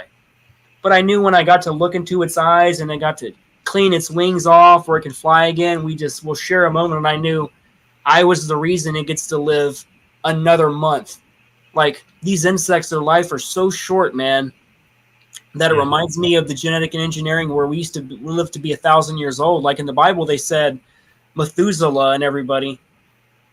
Yeah, they cloned Chiron. Was a great movie, Lauren. Like, just the amount of disclosure in that movie and how clones are so freaking real that if you are in a clone body, you cannot tell you're in a clone. Like, there are no moving parts. There are no mechanical parts. If, like, they clone my body, it is literally me in a clone body of myself. And it's crazy. Like, to be in these programs and to be cloned and to do these super soldier shit that we get to put when we're put through, man, I'm not even convinced if this is even my real human body anymore, because, like, all the remote viewing we've done, they said this was my third body. All these remote viewers keep saying, like, this is not the body I was born with. So I'm like, am I a clone? And if I'm a clone, cloning is so advanced that a person would be convinced they are a human being, and they're not. And it's only their consciousness in their own replicated version of themselves. Like, when we die in battle in the programs or on some kind of mission or operation, our consciousness rehomes back to our actual body. So they show this in the movie Avatar. They basically show you that we humans, we get in this machine, it automatically forces us into Delta, which is REM sleep. And at that moment, we can transfer our consciousness immediately in a clone body. But like I said, the physical body, like if I was in a clone body, if I get hurt, it's like getting hurt in your human body. If you get a paper cut on your thumb in a clone body, it is as painful with the same exposed nerves, because there's no difference. It's that freaking freaky, man. And I often wonder too, when there are times when, like, I'll be sitting and I'll get up, and all of a sudden I'll be like, man, my arm hurts right here. Like, you know, something hit me, but I've just been sitting in a chair, nothing's happened. I would always just be like, just shake it off and be like, whatever. But now, with what I know now, I gotta be thinking, you know, is one of my alters fighting? And I sensed an injury that it got. Yeah, so exactly. Now you're understanding, you're connecting the dots and realizing that these programs you're in, they're happening at this moment now. Everything is happening right now. The beginning of time, the end of time, any perception you can ever have, it's all happening now. And that's what that is. It's a bleed through. Like, that injury is coming through in your physical body. You wake up and there's all these bruises or something of what you might be. It's like an energetic imprint or overlay of something else that's happening in another facet of you, and it's bleeding through. Interesting. And Lauren asked this a while ago, and I'll ask it now. She's asking, do you have a favorite book or books that you recommend for people to read? I've often thought about what my favorite book was, and I don't know, man. Like, there's so many books that woke me up, man. Like, I think one of the most impactful books for me was The Art of War by Sun Tzu, which is basically is what used in the military, and it's military doctrine, and it was learned from other planets. Like, when Sun Tzu actually wrote all this military code and how to use basically like the Jedi Force, like the way Yoda talks, in order to move through an enemy, sometimes you must take a step back.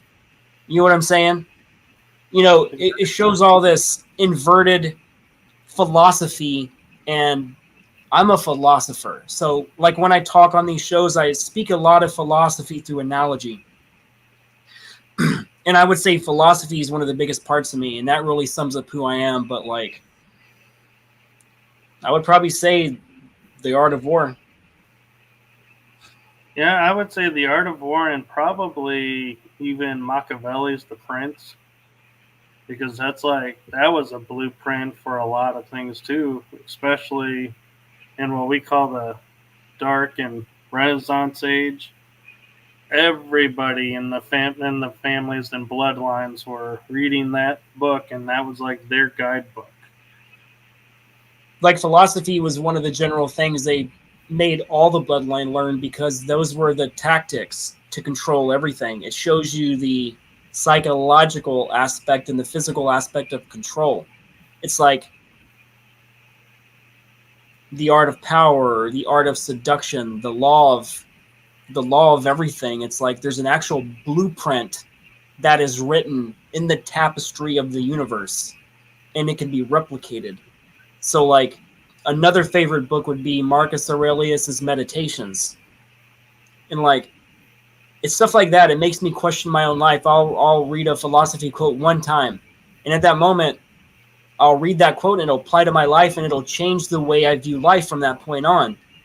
And I would say, if anything, I read philosophy the most.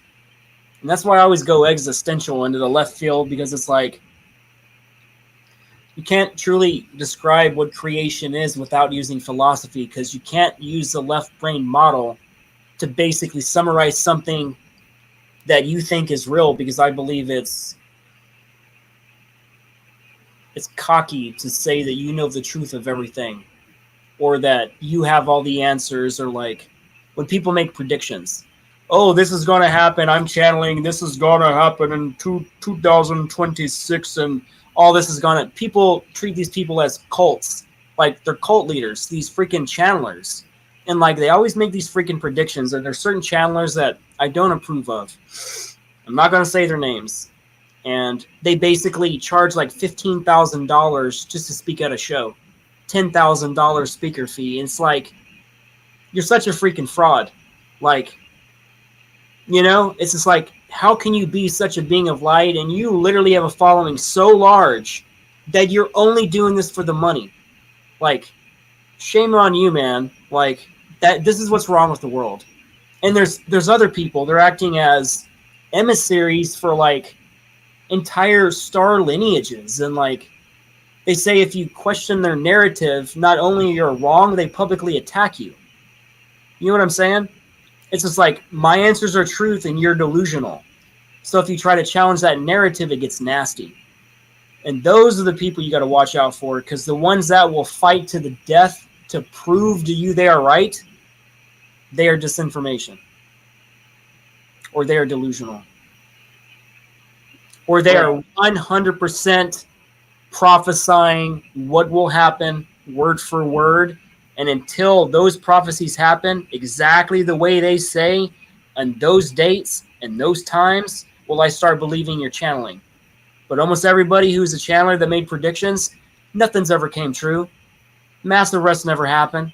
All this takedown of the cabal, I'm watching it happen. I'm not saying that's not happening. That is happening around the world more than we've ever had in the entire history. But like, people need to stop predicting what's going to happen, because remember, different timelines. Everything is relative and subjective. You can't tell 7 billion people that one moment's going to happen and this is how it's going to happen and everybody's going to experience it that way. That'll never happen, ever, because that is not how timelines work.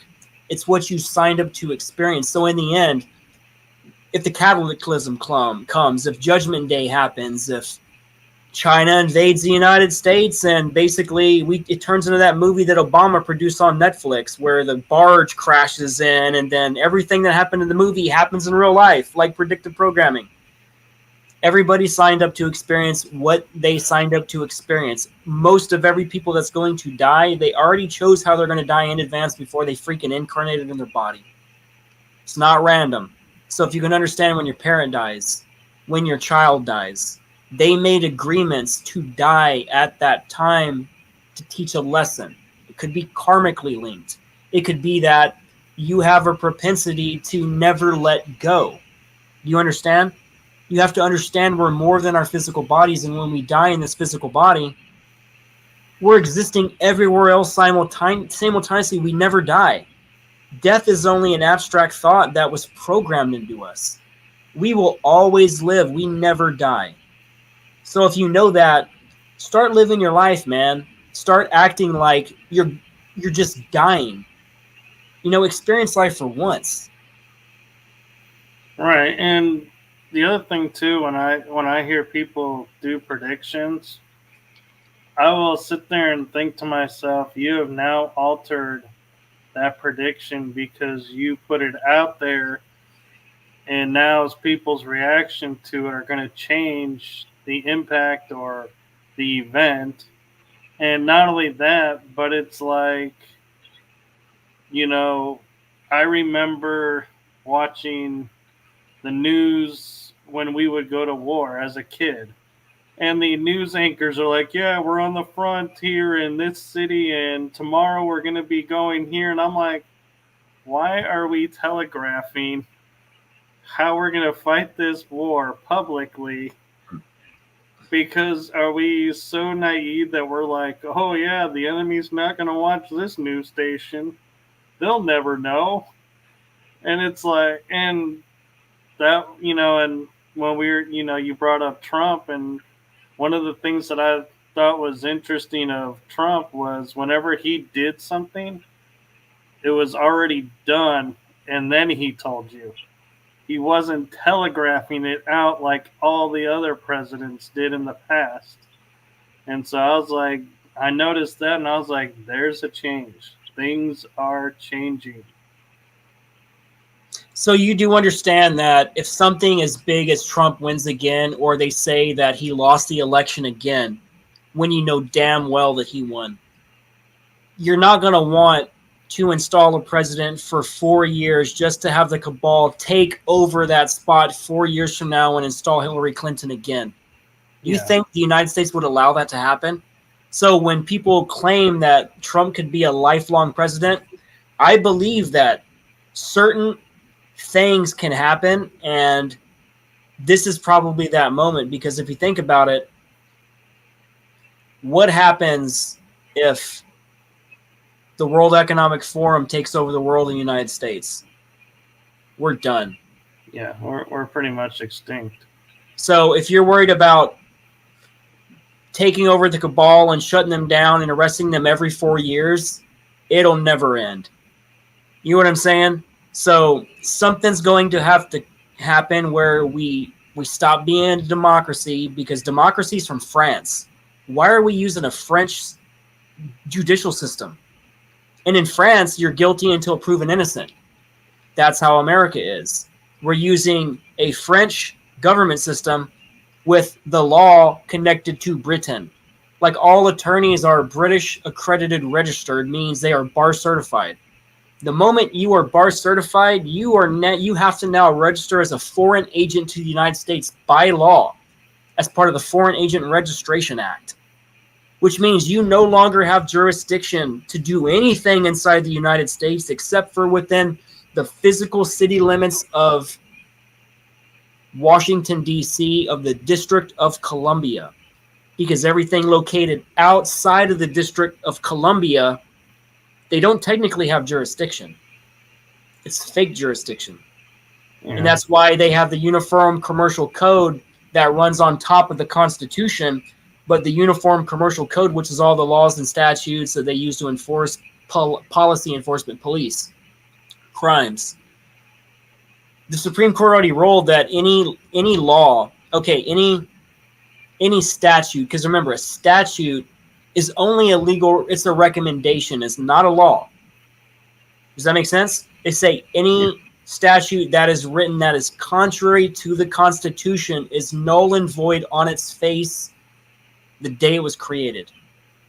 So all these unconstitutional laws they try to enforce, the Supreme Court ended up ruling that it was unconstitutional for them to do all this in the first place. I've been saying this for so long, and like, no one believed me. All this stuff, I've studied law for like 25 years, man. I've been taking advantage of the police fight for 25 years. They've been physically and mentally abusing me, and I got smart.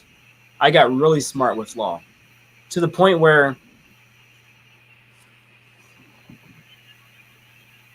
just my law book collection, it's pretty freaking massive. And I have Bouvier's 1856. That's the books that the Supreme Court uses to interpret law.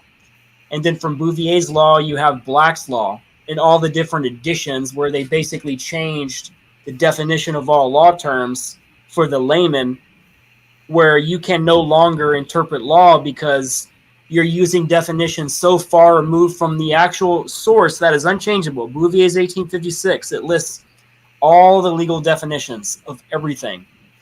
And they've changed all the definitions in our government. So that's how they've taken advantage of us. That's how they stole our property. That's how they can take our children. All that's illegal. They cannot legally do that because they technically don't have jurisdiction to do that. Because all of our contracts that were made against our will, like the birth certificate, it's not legally binding because, Michael, you never signed your birth certificate contract to even accept that you would be named Michael. You didn't. That was your terms of service. Your parents signed it. Therefore, it's not legally binding.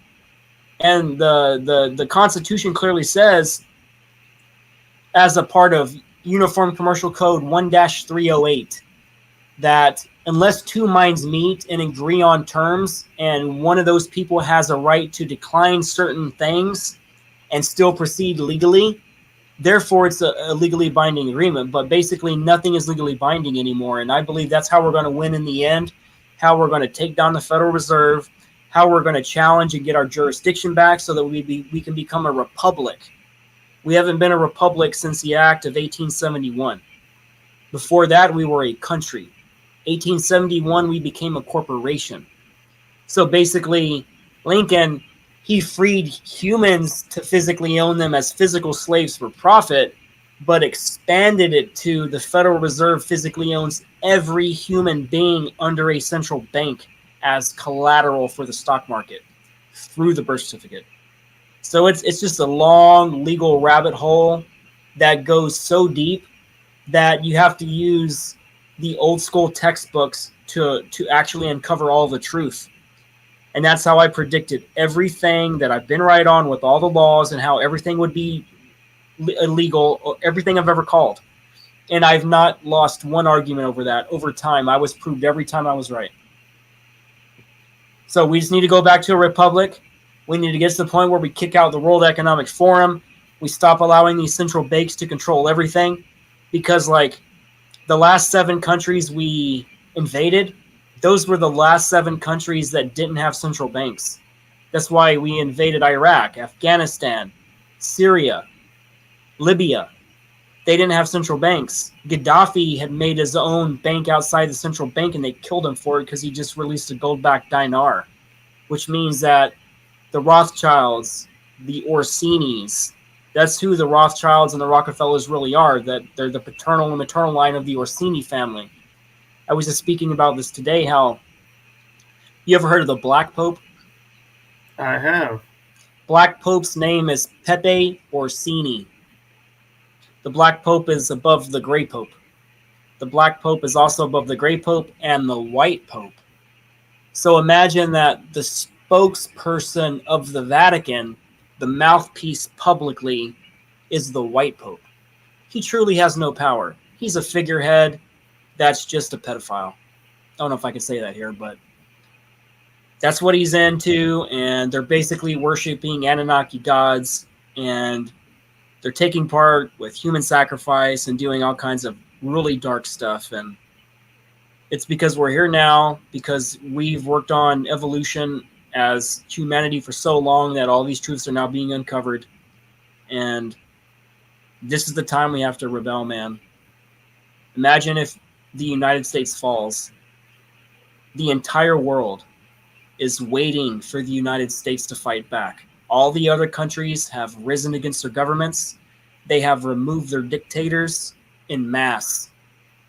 The United States is the last stronghold, man. If America falls, the world falls. Right. And we're actually, I just noticed, over 2 hours.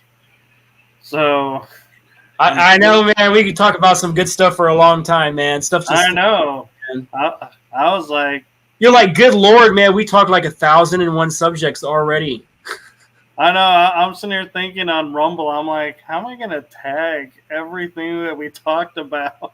That happens to me all the time. It's like you only get 30 hashtags for Rumble. Like, how do you summarize existential conversations that were so complex that were like, again, keys to awakening, and only put that in 30 search words? Yeah. Stupid. Why do they only give us 30 search words? They're controlling us. Imagine if they gave us 100 search words. People would find Or us. 1,000. Man.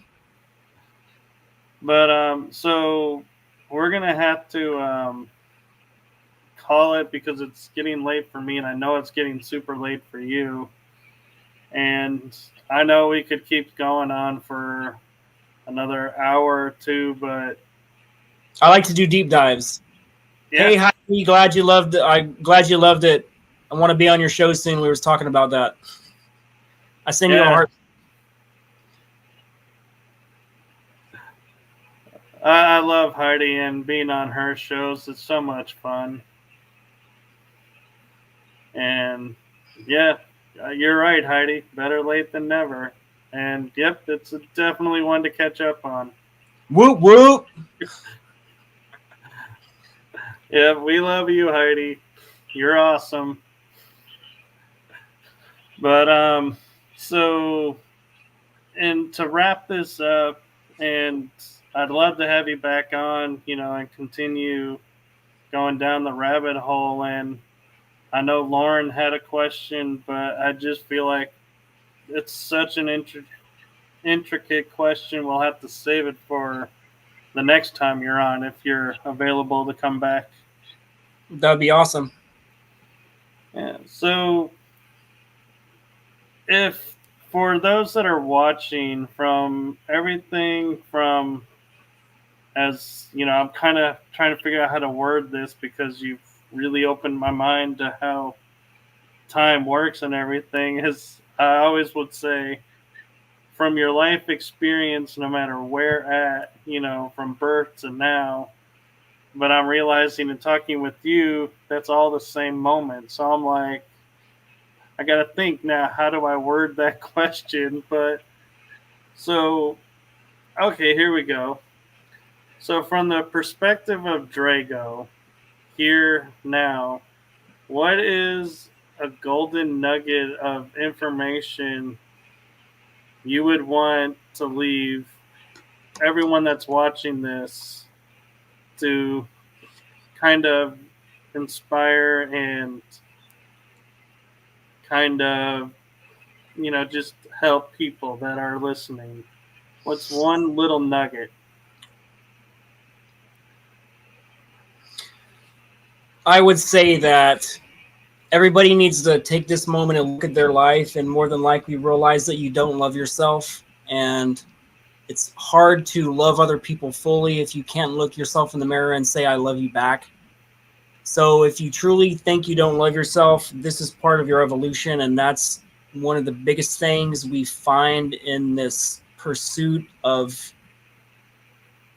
this epic play we're in, man. Like, we all lose ourselves in living for other people. But again, we love everybody but ourselves. So imagine if you're having a traumatic life right now and you don't love yourself, you will repeat this life again with the same people, the same situations, until you start loving yourself. Because this is why we incarnate into these abusive relationships and these lives that are so hard to understand, and you feel like a victim and stuff. It's because you've shown the universe that you keep making the same mistakes over and over. You keep making a left over and over. You keep going back to an addictive habit over and over. You keep going for that ex that you should stay around. You should just avoid them, but you just can't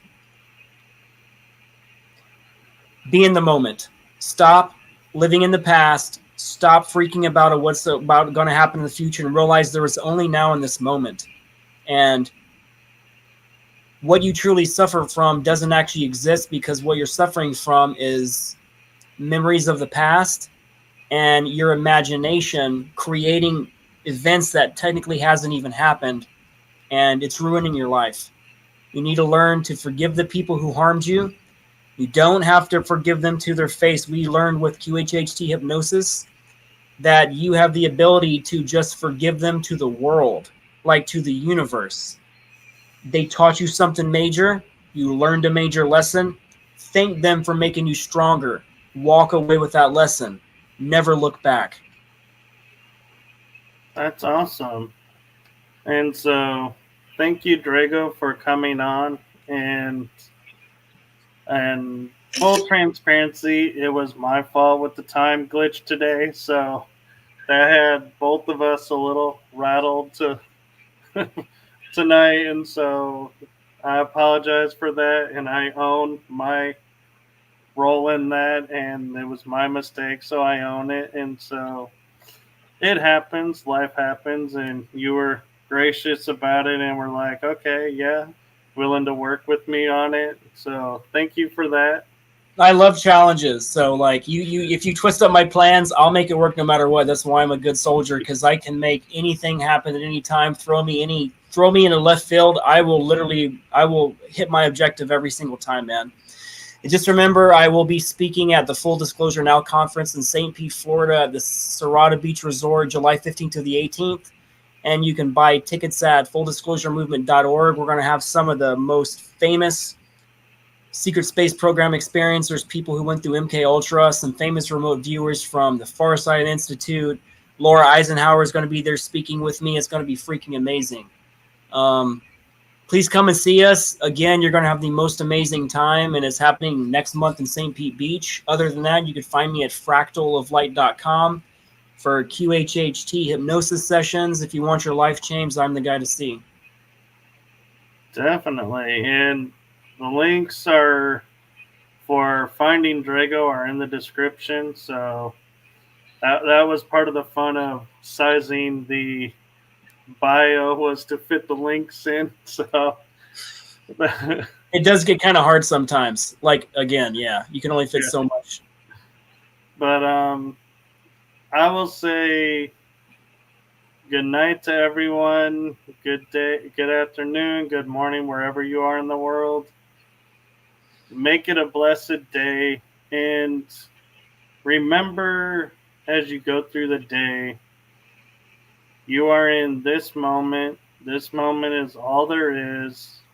And don't let the fear of the past or future interfere with you, because, as a wise man once said, fear is the mind killer.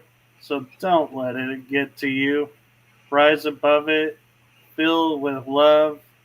Love conquers all. So thank you, everyone, and have a great night. Until next time. Till next time.